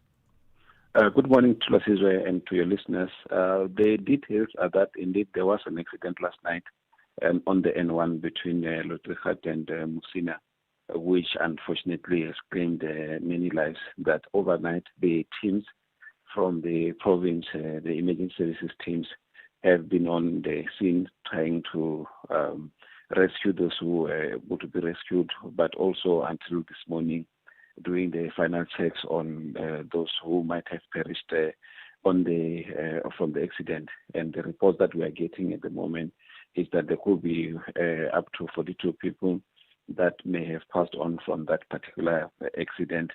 But all that detail will be confirmed when the Premier arrives on the scene later this morning. She will have a briefing with the relevant teams that are working on the scene, as well as from the forensic pathology when they give us a final confirmation after clearing up that particular scene. Yeah. It's a very sad day, and the Premier, Dr. Ramatuba, has expressed sadness and conveys a message of condolences to their families in Zimbabwe, and we understand that some of them are possibly coming from Malawi, who were traveling in that particular bus from the side of Eastern Cape going to the side of Zimbabwe. So she has express their condolences and their sadness and that later she will visit the families, the survivors at the various hospitals in Lotrigat, Silom, and Elen. Yeah, and in fact, I was about to ask about that. What do we know about where the bus was traveling from? And the understanding is that many of the people on board were Zimbabwean nationals and Malawian nationals, because that is a key route, isn't it, in terms of connecting South Africa and a number of countries in the Southern African region. It is indeed our major route, the one that we speak about that connects us to the rest of the continent, and Beitbridge being the biggest border post on land that we normally use to connect to the rest of the continent. And I don't know what you know, and feel free to say that you don't have the details, Ndabe, but in terms of the situation on the route itself this morning, the crash having happened overnight, do you know whether it's possible? What does it look like in terms of the operations of emergency services and other officials at the moment? We will communicate the details on the opening of the road, because they are still stripping part of that particular road.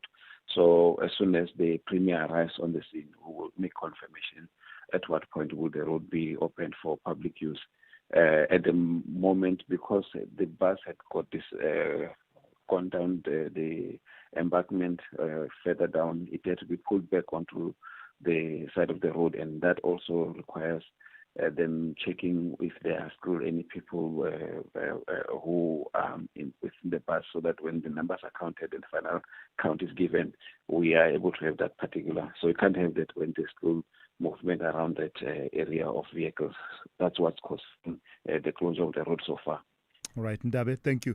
And once again, thank you for coming through at such short notice. Ndabe Ramakwela is a Limpopo provincial government spokesperson talking to us there about that sad situation, really tragic situation. 42 people having passed on in a bus crash on the N1. And the details thus far are that the bus appears to have been traveling from the Eastern Cape, headed towards, naturally, the border towards Zimbabwe. And from the statement from the Premier's office and the provincial government, it would appear many of those who were traveling, who were on board, were Zimbabwean and Malawian nationals. And therefore, the condolences coming through from the Premier, who will then visit the site a bit later on today. This is SAFM Sport with Zai Khan. Hey Zai, good morning. Let's talk Proteas women. They are in action, are they not, against Bangladesh? Oh, yes, they are. Today is a big day for the Proteas. They are no longer being tipped as the underdogs to us. They're proving that they don't just play cricket.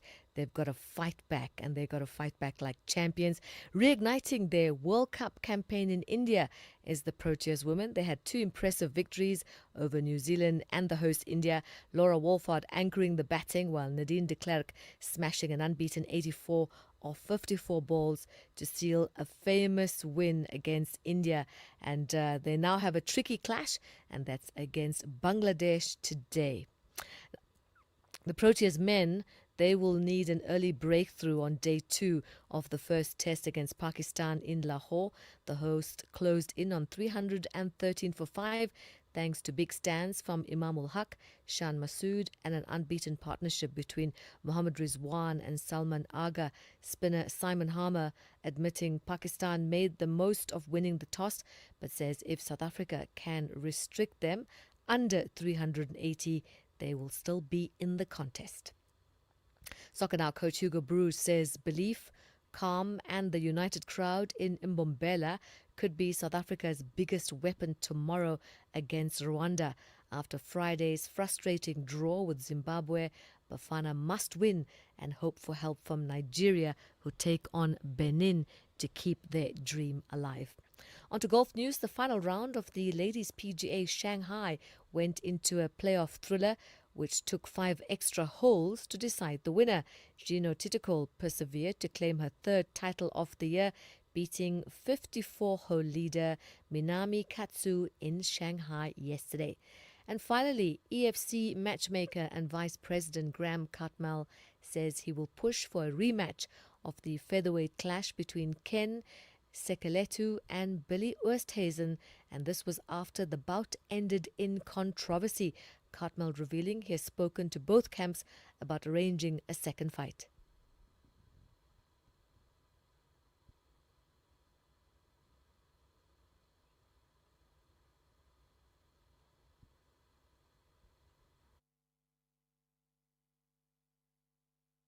That's your sport. We'll wrap it up. We'll have more with John Herica.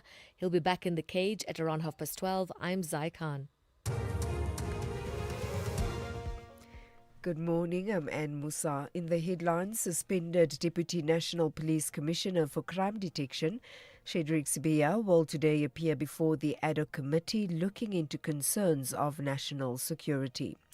The death toll from yesterday's bus crash on the N1 in Louis Trichardt in Limpopo has risen to 42.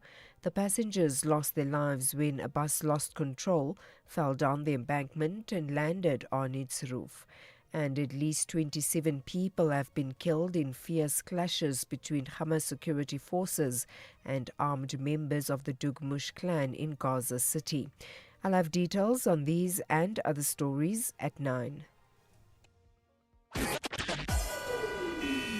SAFM, guiding you through the rush hour traffic. Just on that horrific bus crash as well, the N1 remains closed just north of Mikado through the sort of mountains. So if you're going between Messina and Mikado, you are still going to be diverted. The horrible collision there happening yesterday, but the road's still very much closed this morning. Joburg side, the N3, we're just keeping eyes on that. Very heavy both ways, north to Buccleuch, south to London into the roadworks. N1 queuing both ways into the Winnie Mandela off-ramp. That can point to a problem with traffic lights and a congested bridge, so that's not confirmed, but it's got that sort of feel to it. North from Randburg, south from Rivonia into the four-ways exit, very slow going. There's also some heavy pressure this morning on Christian de Wet moving up towards Clearwater Mall. Very unusual to be looking at a queue like that this time of morning. Something's gone wrong there. Durban's had a very busy Monday. We're still queuing on the N2 north into Spaghetti Junction. There's a breakdown. Truck losing its load on the M7 into Pinetown just before the N3. That's a queue from Queensborough this morning. And that stationary truck at Cliffdale taking forever to clear away. There's a big backlog from Key Ridge all the way up through the construction, through that single lane where the truck is on your way out to Pietermaritzburg slowly. Through Pietermaritzburg, crash on the N3 at Ortman Road's been there all morning. That's still a queue from New England Road as you line up into that one. Cape Town also just a really busy Monday morning, and we've got now a breakdown on the M1 inbound at Kubo. Get a change. So the N1 is heavy anyway. It's keeping queues right back to Plattekloof. There's also a crash on the N2 inbound before Lisbeth Parkway. That means the N2 inbound from Lunga and the M5 up from Kenilworth are both heavy, and a lot of traffic still out of Tableview, Malabongwe to the N7, Kuburg Road, getting that way from Bloberg Road. A crash at Gee Road causing delays, and Marine Drive still solid out to Sunset Beach. Rob Byrne, SAFM Traffic. The business update on SAFM. Hey, Dowling, good morning to you once again. Let's start in mining. Tell me about Exxaro. You're saying they're scaling back copper ambitions. Why? That's right, Tulas. Yeah. Now, the miner is rethinking its approach to copper after missing out on a high-profile Botswana acquisition, signaling a bit of a shift in strategy for the company. Exxaro says big copper projects have proven to be quite expensive, and so it will be targeting smaller, mid-sized projects in Botswana, Zambia, Angola, and the DRC, which would require $10 million to $30 million in upfront investment and could eventually produce 50,000 to 80,000 tons annually. The company's CEO, Ben Makara, emphasized this approach is compatible with the company's capital allocation framework. Meanwhile, Exxaro is doubling down on manganese, having agreed to spend up to 14.6 billion rands for controlling stakes in 2 local operations, with the deal expected to close in 2026, early next year.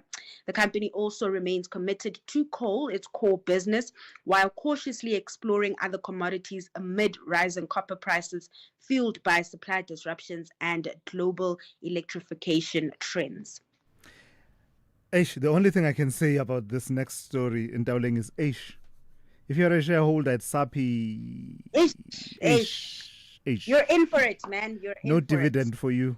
Sapi has doubled down on its cash conservation strategy, confirming that it will not pay a dividend for the year ended September and will continue to curb all non-essential capital spending until the close of its 2027 financial year. So that's like what? Maybe 2 more years of no dividends. Yo, Nah, that's yeah. rough. You see, they say investing's for the long term. This is what they mean. The paper, packaging and pulp group is navigating a sluggish global market while carrying a heavy debt load, partly due to the completion of its Somerset Mill expansion in the US. The dividend suspension, first announced in August, forms part of broader efforts to preserve liquidity and stabilize its balance sheet. And an update on Friday, SAPI said it plans to extend and restructure its credit facilities, which currently total over $800 million in cash and revolving credit. Investors reacted positively to the announcement, sending SAPI shares up about 5% on Friday. However, the stock has lost roughly 56% this year, reflecting concerns about earnings pressure and high borrowing levels. SAPI, not the only counter in the paper, pulp, and packaging industry that has had to contend with a tough operating environment. Even last week, we spoke about Mondi, that's facing its own issues. The firm released a downbeat trading update, I think early last week, as it grapples with weak demand and falling prices across most pulp and paper grades. That share price is down over 30% this year. All right, lastly, Ndawling, recap for us how the markets are looking, but also cast an eye forward, would you, just about how the day is likely to unfold in the markets today? So local markets are in for a mixed start, to us, getting a downbeat handover from Asia amid steady increases in the gold price. And in terms of company news, traders will be digesting financial results from retailer Boxer and Memorial's Pox owner Calgro M3. Over in currencies, the rand kicking the week on the back foot at 17.33 to the dollar on the back of the pause in the gold rally last week. Now, the yellow metal, as mentioned, has started the day in the green, so we will be watching how that filters through to the local unit throughout the day. And then sticking to commodities, oil also in the green at $63.60 per barrel. Then back to equities, stateside futures in positive territory, with focus shifting from tariff concerns to third quarter earnings season. Banks will be under the spotlight this week. Lastly, in Asia, stocks are on track to end Monday in the red as investors eye developments between China and the US. All right, Ndawling, thank you for that. That has been Monday's updates from Ndawling. Look out for more. She'll be back with you tomorrow, updating you on business, economics, and the markets throughout the show.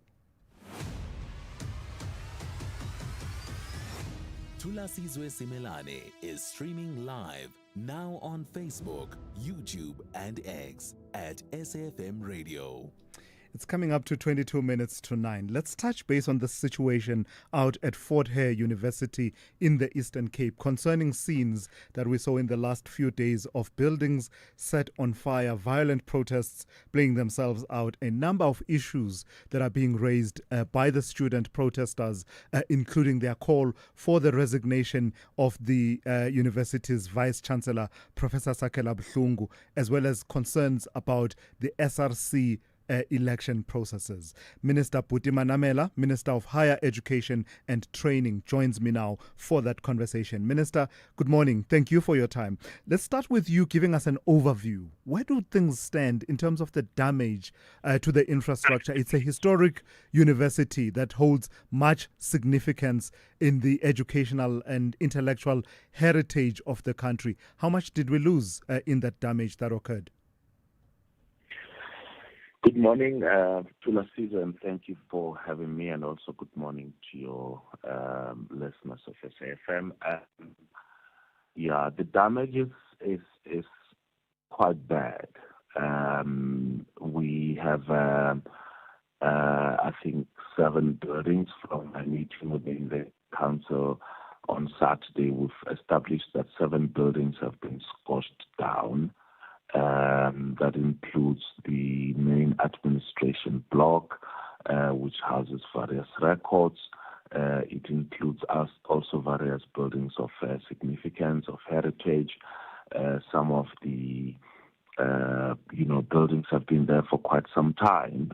Some of the buildings are still new, student accommodation, and so on.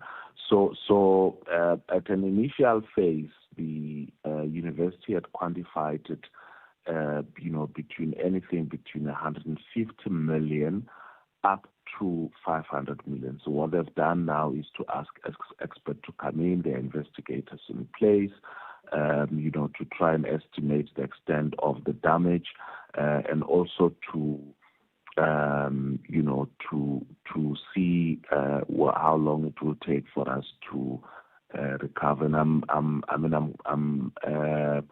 quite confident that moving from this, and from my conversation with the council and waiting for their report today, we should, even with all this damage, be able to make temporary measures to house people. But I think we have to get into the main discussion. The cost of protest, and as I said on Saturday, that this is criminal. It may as well be that criminals hijacked what students believe is a legitimate protest. And I think everyone else agrees. I spoke to the MEC of police this morning, and I think everyone agrees that it's just more than student. It seemed too orchestrated to just be more than student, and we're hoping that the investigation will lead to consequences for people who've been involved. So that sounds pretty serious, doesn't it, Minister? If there's suggestion of infiltration, it's an argument that has been advanced by the students, saying that they are not responsible for the torching of those buildings. So you saying it gives it a certain degree of credence. What's the basis of you saying that there are pointers that suggest that there may have been the basis infiltration? is from my discussion with the University Council, from my discussion this morning with the MEC for police, but also with some of the student leaders. And we've said that everyone who has any evidence that would point to the actual perpetrators need to cooperate with the police, so that we are able to conclude this issue, this investigations urgently, and would bring the people to book. As is now, we've asked the university to go to the drawing board, and to draw plans as to how do we recover from this mess. It's not the first time we've had unrest at Fort Hare, Minister, is it? We've had quite a number of instances of unrest in the last few years. What's your understanding of the current grievances of the students? My understanding is that there are those grievances where you've said you can intervene, but there are others. For instance, the issue of the contract of the Vice-Chancellor, you've said that your hands are tied as far as that is concerned. Well, firstly, we, asked the University Council to respond to questions relating to what their understanding of the problem is. And we've also asked the union leaders, the student leaders, academics, as to how do we understand the Fort Hare problem. And I think from a scanning of the presentations that the team that we sent down received, it's clearly issues relating to the collapse of governments, mistrust amongst the stakeholders, and a call for the Vice Chancellor to step down. As is the case now, the contract of employment between the Vice Chancellor and the university is governed by the university statute, which is overseen by the University Council,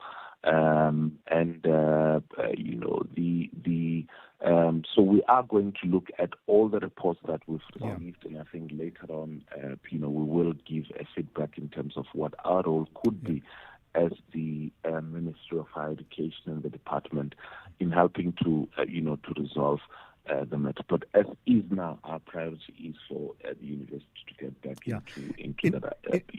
In fact, say a bit more about that as a parting shot, Minister. What's our best thinking about salvaging the academic year, given the disturbances that have occurred? What's the plan? Well, firstly, what I know now, which has been confirmed, from my discussion with the council chairperson, is that the students have now gone back to campus. Council met yesterday, and we are going to be receiving a report from them today as to what is it that they need to do. They were planning on introducing, different platforms for catch-up, including online, and also a phased-in return to the academic year. But now that some of the students are on campus, I'm certain that they would, look at a much more accelerated return to the academic year. This is examination and an examination period, and so I'm certain students were affected even mentally, so we will be dispatching some support to the university, in that regard, and whichever way in which we can support students to conclude this academic year. So, we are hoping speedily for that turnaround, and then we will return to the governance issues. All right, let's leave it there for this morning. Thank you for your time, Minister Buti Manamela, Minister of Higher Education and Training. Call Thulasizwe now, 086 000 2032. All right, I want to take some of your reactions to the conversations we've been having, but I do need to reflect. There's a story that is unfolding in real time this morning, the story of the ceasefire in Gaza taking effect. It's moving so fast. I'm looking at the screen right now in the studio and just seeing those scenes playing themselves out. In the last few minutes, the U.S. President Donald Trump, Air Force One, touching base at Ben Gurion Airport in Israel. This as the hostages that have been held by Hamas over the last 2 years or so are being released. In fact, we are seeing reporting that says 7 of them have been released alive, and also the situation in Gaza itself evolving in the sense that, there's the plan, the ceasefire includes a phased withdrawal to certain agreed lines by the Israeli forces. They will withdraw to a certain line and then later on to a second line and eventually towards just inside Gaza. But the devastation of the last 2 years, really, I think that's the sheer scale that is becoming clearer and apparent as we are seeing masses and columns of people returning to devastated scenes in Gaza, given what has transpired in the last 2 years.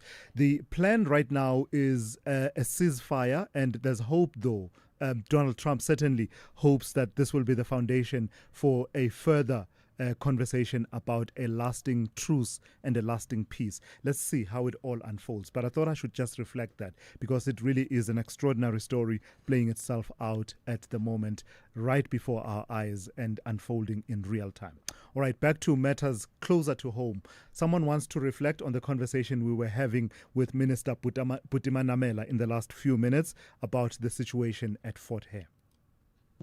Morning. I have an answer to this Fort Hare burning. Just leave it as it is. The students have burnt their lecture rooms down. So what? So don't spend any money. Just let them come to lectures in broken down places because they did it. So that's it. Why fix something else up? They're going to burn it down again. So just let them stew in their own juices. It's Warren here from Stutterheim, Eastern Cape. Have a good day. Cheers. Bye. Warren, thank you for that. Let me go to someone who wants to reflect. I think earlier on I made the point about, are we that jaded about political parties? And I was asking if we don't believe that even in the midst of the proliferation of political parties, sometimes driven by less than noble intentions, it is still possible for, women and men of good standing and moral rectitude in our society to band together and say, actually, politics is too important to be left to politicians. Let me hear what this person has to say about noble political parties. Good morning, Thulas. It is not possible. There is no, to answer your question where you say, is it not possible for a noble political party, to have a noble political party. With the political parties that we are having, none of them is there for a good reason, to enrich the people, to alleviate poverty, but it's for self-enrichment. That one goes without being negotiated, my brother. Samuel Ngagwana, Mafiki. Thank you for that. But I wish you had gone a bit further, though. So you're talking about the ones that exist now. I'm saying, is it not possible in a society where most people are of proper moral wiring, let me call it that, moral wiring, right? And I think it was Kathy, who was making the point, or someone called into Kathy's show and said, in a country where most people proclaim religion, Christianity as their faith, why do we have all these ills? So I guess along the same vein, where most of us say we are of moral standing, good moral standing, and we abhor all the negative things that are happening in our country. We hate corruption, we hate the crime, we hate the looting and all of that. Is it not possible then to band together and say, let's form a political party? It will be noble. It will do things differently. The way that people do in non-profit organizations, the great work that people do on a voluntary basis, are we not able to translate that to replace that which we see as being, improper about the current politics? I think that's the challenge that I'm putting forward. SAFM, guiding you through the rush hour traffic. Well, the schools go back and the traffic comes back, and there's more schools. They're reopening tomorrow as well. So it's a busy Monday. It's going to be a pretty busy Tuesday. And then we're just going to be into those normal sort of volumes that we recognise. Joburg's M1 North to William Mandela, quite heavy this morning. Allendale Road coming across from Kempton Park in Tembisa, big queues. Going to be asked in very heavy traffic this morning through towards sort of the Carstenoff Clinic area, towards Dane Road Junction. If you're on your way towards Midrand, that Allendale Road really stuck in a big heavy bind. Pretoria side looking okay, easing up quite nicely. Durban had a very busy run through the traffic this morning. A lot of it is eased up, but there's still this lost load on the M7 at the N3. So coming into Pinetown from Queensborough stays busy. The breakdown on the N2 North at Spaghetti Junction's cleared, but that's left a backlog of traffic moving slow into the roadworks up towards Westwood Mall. Still with the breakdown at Cliffdale, heavy from Key Ridge on your way to Pietermaritzburg, and a crash on the Pietermaritzburg bypass, northbound crash recovery underway now near Ortman Road. And that's quite heavy as you arrive into Pietermaritzburg and go up around the bypass area. Still jam-packed, all your major routes into Stellenbosch, just outside Cape Town, very heavy. Obviously, some university traffic involved there as well, I would think. And the N1 inbound to town is heavy. Queues from sort of N1 City in the Goodwood Parow area, passing a breakdown at Kubo, get a change, and then stay slow all the way through to the city centre. Behind that, Marine Drive is quite heavy coming in through Pardon Island. Rob Byrne, SAFM Traffic. Call Thulasizwe now, 086 000 2032. All right, let me take some calls. Let me start with Joseph in Mbombela. Good morning to you, Joseph. Hold on a second for me, Joseph. Let me do something on my side. Go ahead, please. Yes, Matthias. Victor, man, I've got an issue with Tembisa Hospital, yeah? Mm-hmm. Especially the orthopedic section. We've been waiting here for full 2 weeks.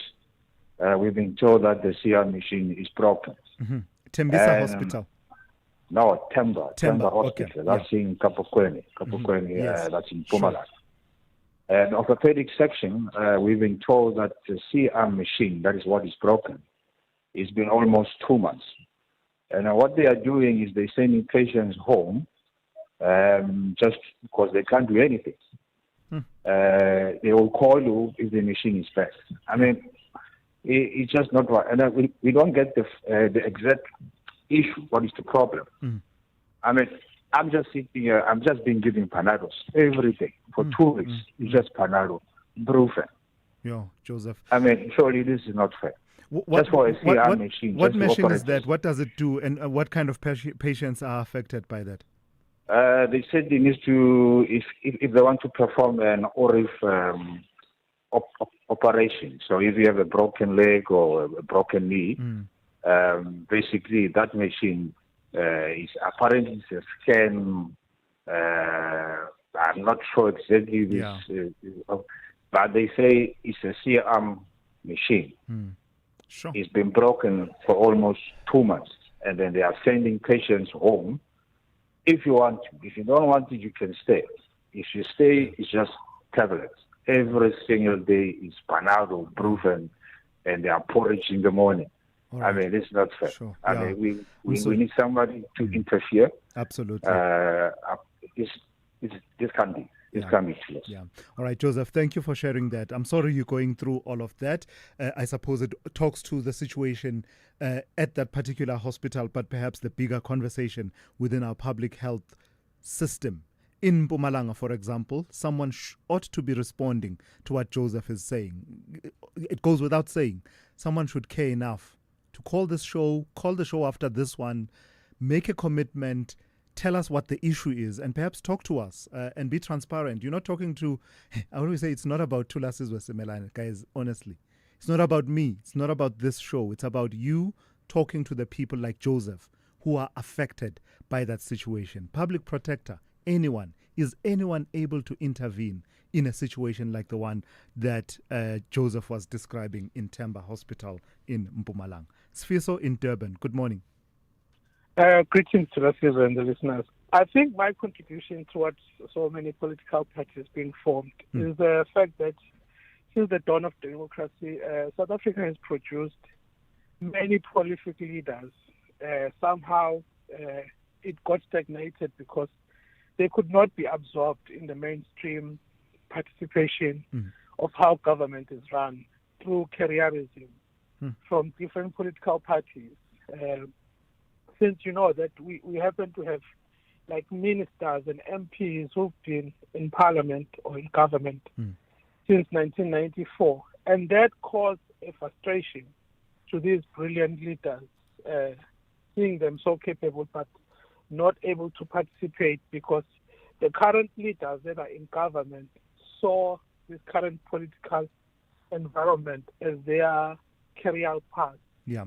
And only them can participate. And that led into many great individuals realizing that for us to participate in this politics and this government, we need to create our own path and we need to create our own political parties. Because they've got very valid views and they can take this country forward. But the path is like stagnated and you got people who don't want to vacate seats. They are over 50, they are over 8 years, and they want to die as ministers and different heads of state. And it frustrates the young generation that got something to provide and to contribute in this country. All right, Sfiso, thank you for that. That's Sfiso in Durban. Longevity of the careers as well as careerism is what he calls it. Let me go to Ima in Cape Town. Good morning, also on the same topic. Good morning, Thulasizwe. How are you? Hi, Ima. Yes, I can hear you. Please go ahead. Hi, Thulasizwe. Thanks for picking my calls. Honestly, I just want to say quickly, I'm one of your big fan. I like to watch your show, and then you just drive it like very thought-provoking. I appreciate that. Very intriguing. Sure. Yes. Thulasizwe, I would like to comment on these issues of political parties, which I find, I don't know, but my understanding of it is like we might be missing a big picture here, because what I've noticed in the past many years is that the DA have never split it. I mean, they've been constant. And then we have all these mini parties coming out. I think personally that the idea is just for vote sharing.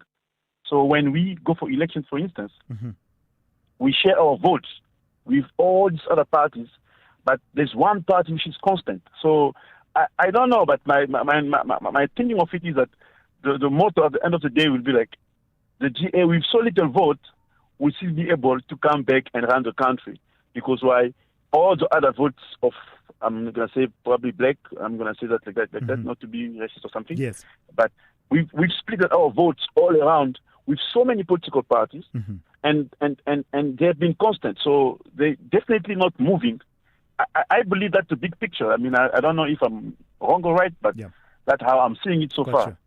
All right, and we need to be careful with that, All right, Ima, thank you for that contribution. Ima in Cape Town, talking about the splitting of the vote and making the point that, according to him, the DA has never had a split. I wonder if the foundation of BOSA Build One South Africa, the likes of Action SA, even, going as far as to say the Good Party, in a loose sense of the word, can't they be said to have been splinter parties from the DA in the loosest possible use of the word, which does happen in parties such as the ANC, that you will have people saying you're a splinter of the ANC. Speaking of that, then, let me play this voice note before I go. Hey, Thulas, these political parties, some of them you just can tell that it's all about maintaining a lifestyle, or some of them, they are just being sent to then go and keep the status quo. Like, what is Rising Mzansi? What are they rising for? What is Busa? What do they believe in? I'm waiting for someone now to tell us that Zandile is for the South Africans. No, I'm not convinced. Thanks, Bongi. Bongi, thank you for that. All right. Oh, let's leave it there. Thank you for your robust engagement and for listening this morning. The Talking Point is up next here on SAFM with Kethi Muhlahlana after the news with N. Musa. I'm Thulasizwe Simelane. You've been briefed.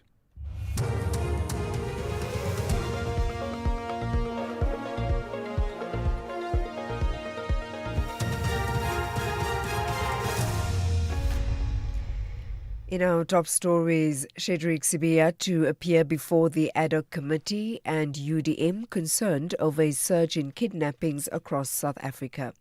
Good morning.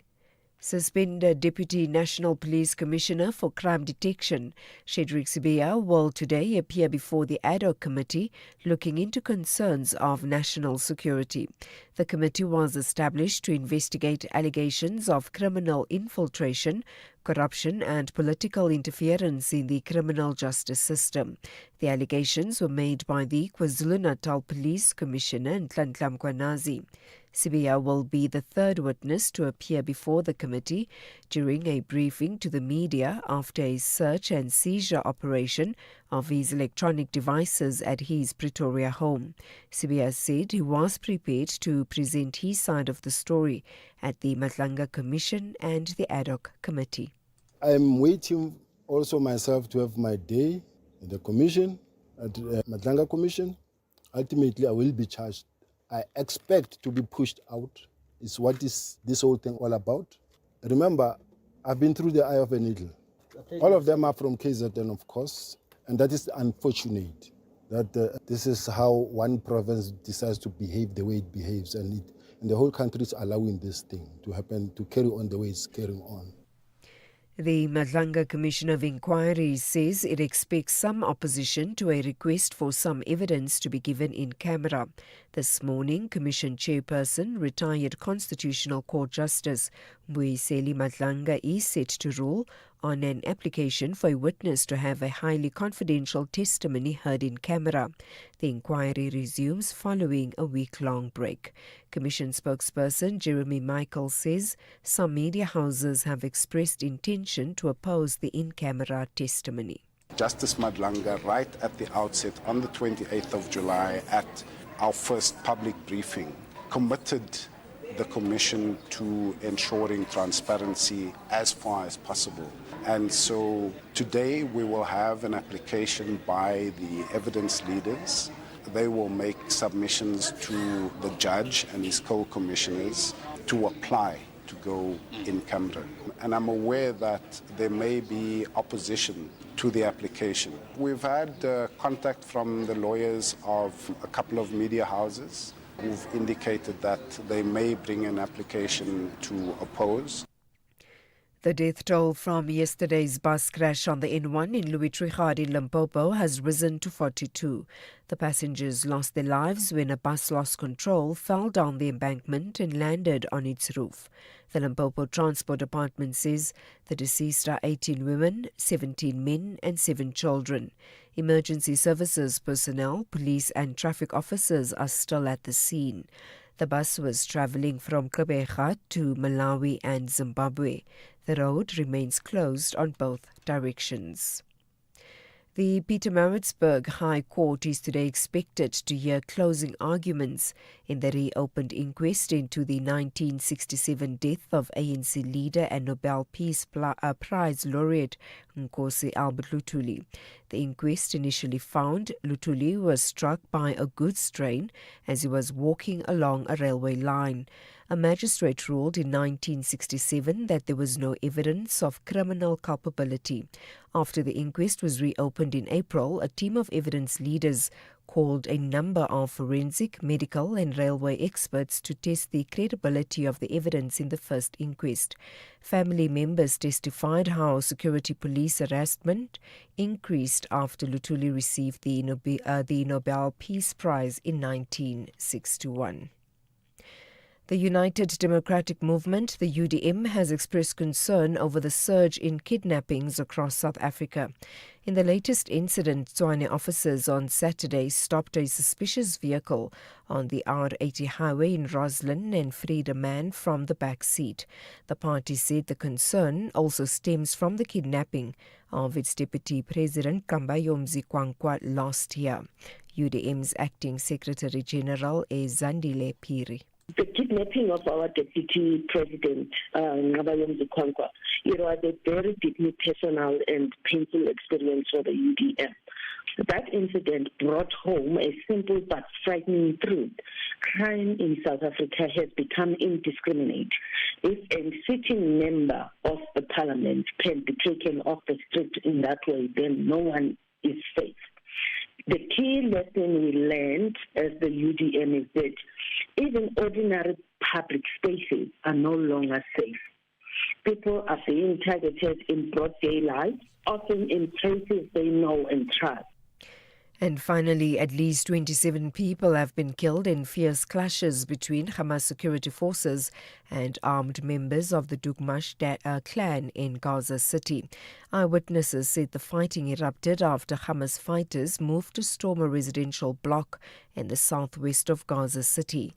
The BBC's Rushdie Abuluof has the details. Very serious clashes erupted in the streets of Tel El Hawa area. It's southwest of Gaza City. People were fleeing, but this time not from Israeli offensive, but from internal fighting, which everyone in Gaza was concerned that this will be the case if Hamas tried to regain power in Gaza. And also because there was a lot of gangs during the war as part of the power vacuum. Dugmush is one of them.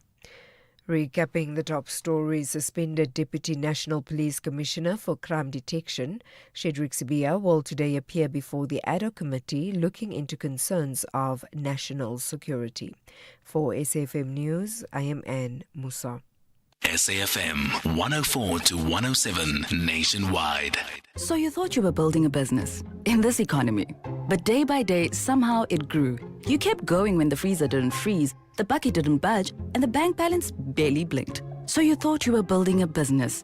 You weren't. It was building you. Because this isn't just what you do anymore. It's who you are. And you don't trust just anybody to protect it. Chat to your broker about Old Mutual Insure Business Insurance. Protect what built you. Old Mutual Insure Limited is a licensed FSP and non-life insurer. Get ready for the biggest flavors from South Africa's smallest chefs. The Taste Master Junior, every Tuesday evening at 7:30 on SABC2, follows 12 talented teens as they whisk, chop and bake their way through fun foodie challenges and try to impress the judges Zola Nene and Fritz Squin, who will rise to the top and be crowned South Africa's next culinary star. Don't miss the Taste Master Junior, Tuesday evenings at 7:30, repeat Wednesdays at 1 and Sundays at 4 p.m. only on SABC2.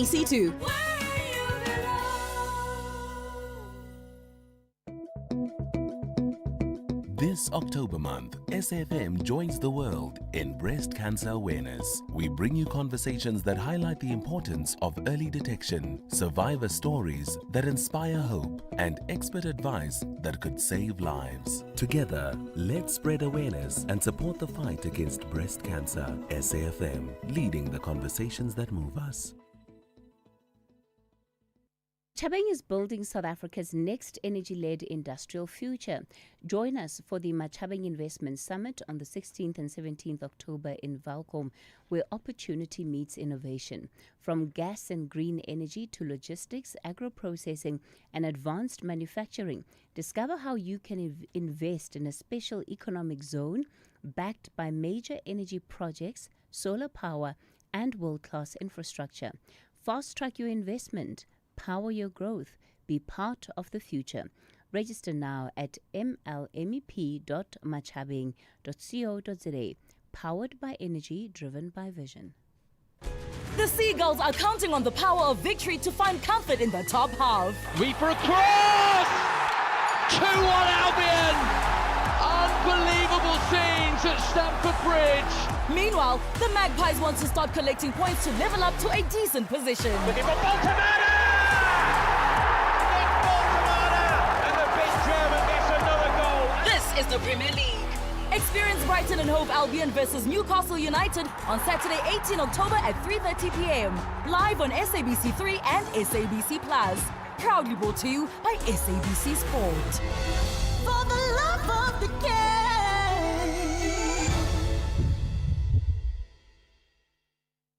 For the best marine migration, you go to KZN. For the best hiking trails, you go to the Drakensberg. For the best flower show, you go to Namakwaland. And for the best in investments, go to Nedbank. Earn up to 10.47% interest with the Nedbank Electronic Optimum Plus account. For better returns, open an Electronic Optimum Plus account today. See money differently. Nedbank. We're a licensed FSP and registered credit provider. T's and C's apply.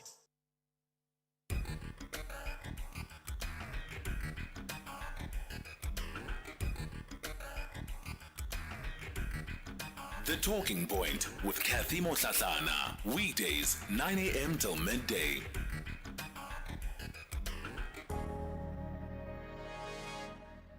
In Africa, more than anywhere else in the world, the difference that just one good leader can make is much greater than anywhere else. And here's why. It's because in Africa we have weak institutions like the judiciary, the constitution, civil society, and so forth. So here's a general rule of thumb that I believe in. When societies have strong institutions, the difference that one good leader can make is limited.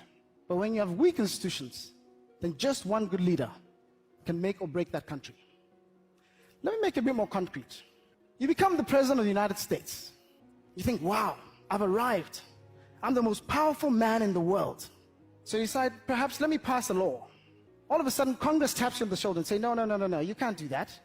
You say, let me try this way. The Senate comes and says, we don't think you can do that. You say, perhaps let me print some money. I think the economy needs a stimulus. The central bank governor will think you're crazy. You might get impeached for that. But if you become the president of Zimbabwe, they say, I really like this job. I think I'd like to stay in it forever. Well, you just can. You decide you want to print money. You call the central bank governor and say, please, double the money supply.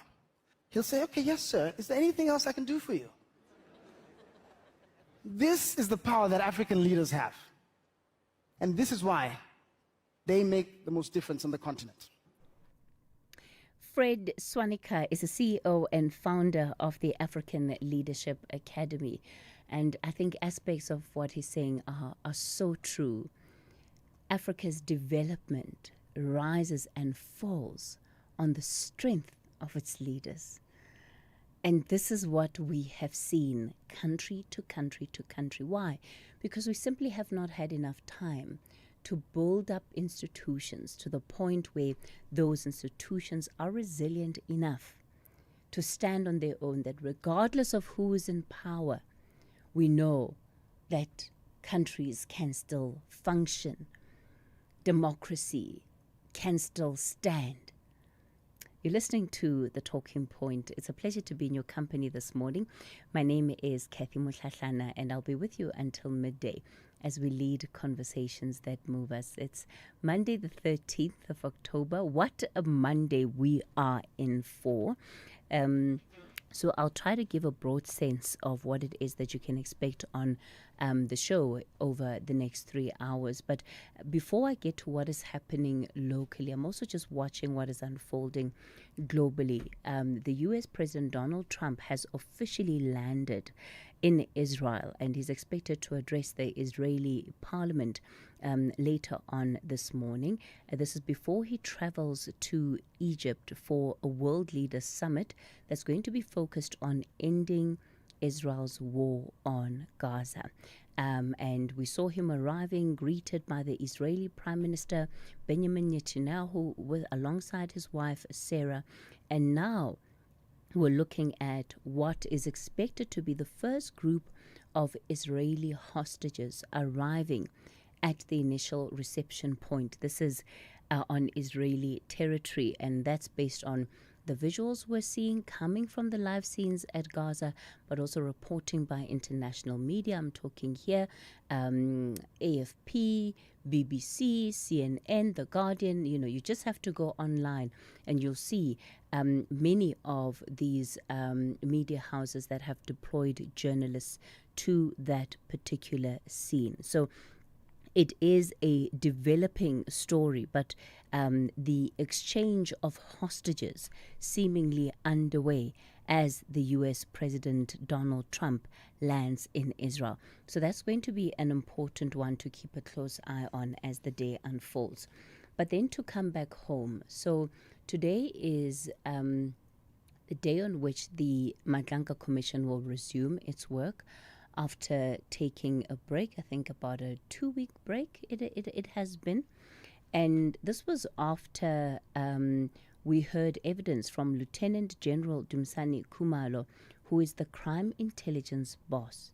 He discontinued his testimony after he fell ill. This is while giving evidence on the stand. And we know that his evidence is crucial because Lieutenant Jerome Kwanazi has really said that General Khumalo is the one that will come to the commission and give them the evidence of the allegations that are being made and to close the gaps that have existed, particularly from an evidence point of view, in the midst of all of these allegations. So Khumalo's evidence is absolutely crucial, and he fell ill, and the commission then paused its work.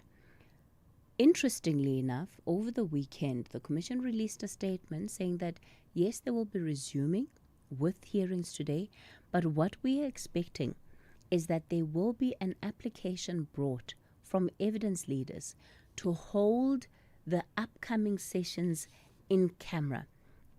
This is due to the nature of evidence that the Commission is expecting the next witnesses to be told to disclose. What we don't know is if the first witness to continue giving evidence is going to be Lieutenant General Khumalo.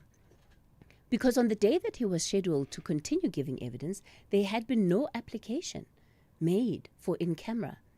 And while he was giving evidence, it was quite clear that the sensitive information was being saved for later. He was telling us what we could, and he was not done. He was not done.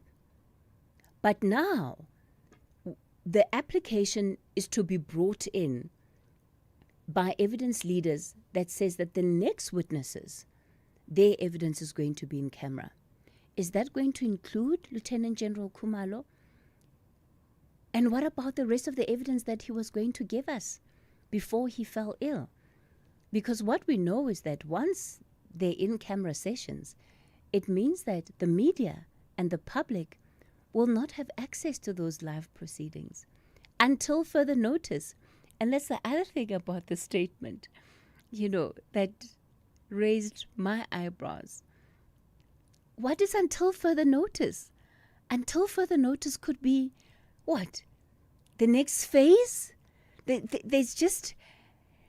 There's no indication. There's no indication about which witnesses are applying for in-camera proceedings. But we're hoping that the arguments this morning before the Madlanka Commission about all of this then will bring clarity. So we'll take you live to the Commission as it gets underway at 9:30 this morning to hear the arguments around in-camera and exactly how long that is expected to last, because this work continues to be absolutely crucial work. Also unfolding this morning, I think, is a moment that many, many South Africans have been waiting for. Today is the opportunity that we all then get to hear from Lieutenant General Shadrack Sibiya. he is going to be giving evidence before the ad hoc committee in Parliament and the inquiry that Parliament is holding into the allegations. Last week, was it Friday or Thursday?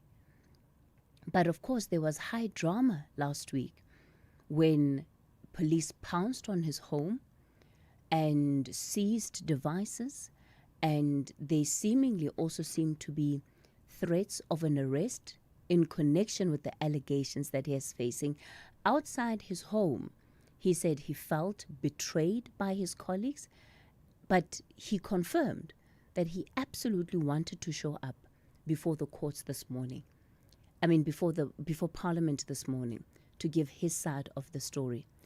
Is he going to be able to bring a solid enough story that will help to answer the questions around, number one, whether or not he has been protecting members of criminal cartels; number two, whether he has been colluding with Minister Senzo Mchunu and interfering in police operations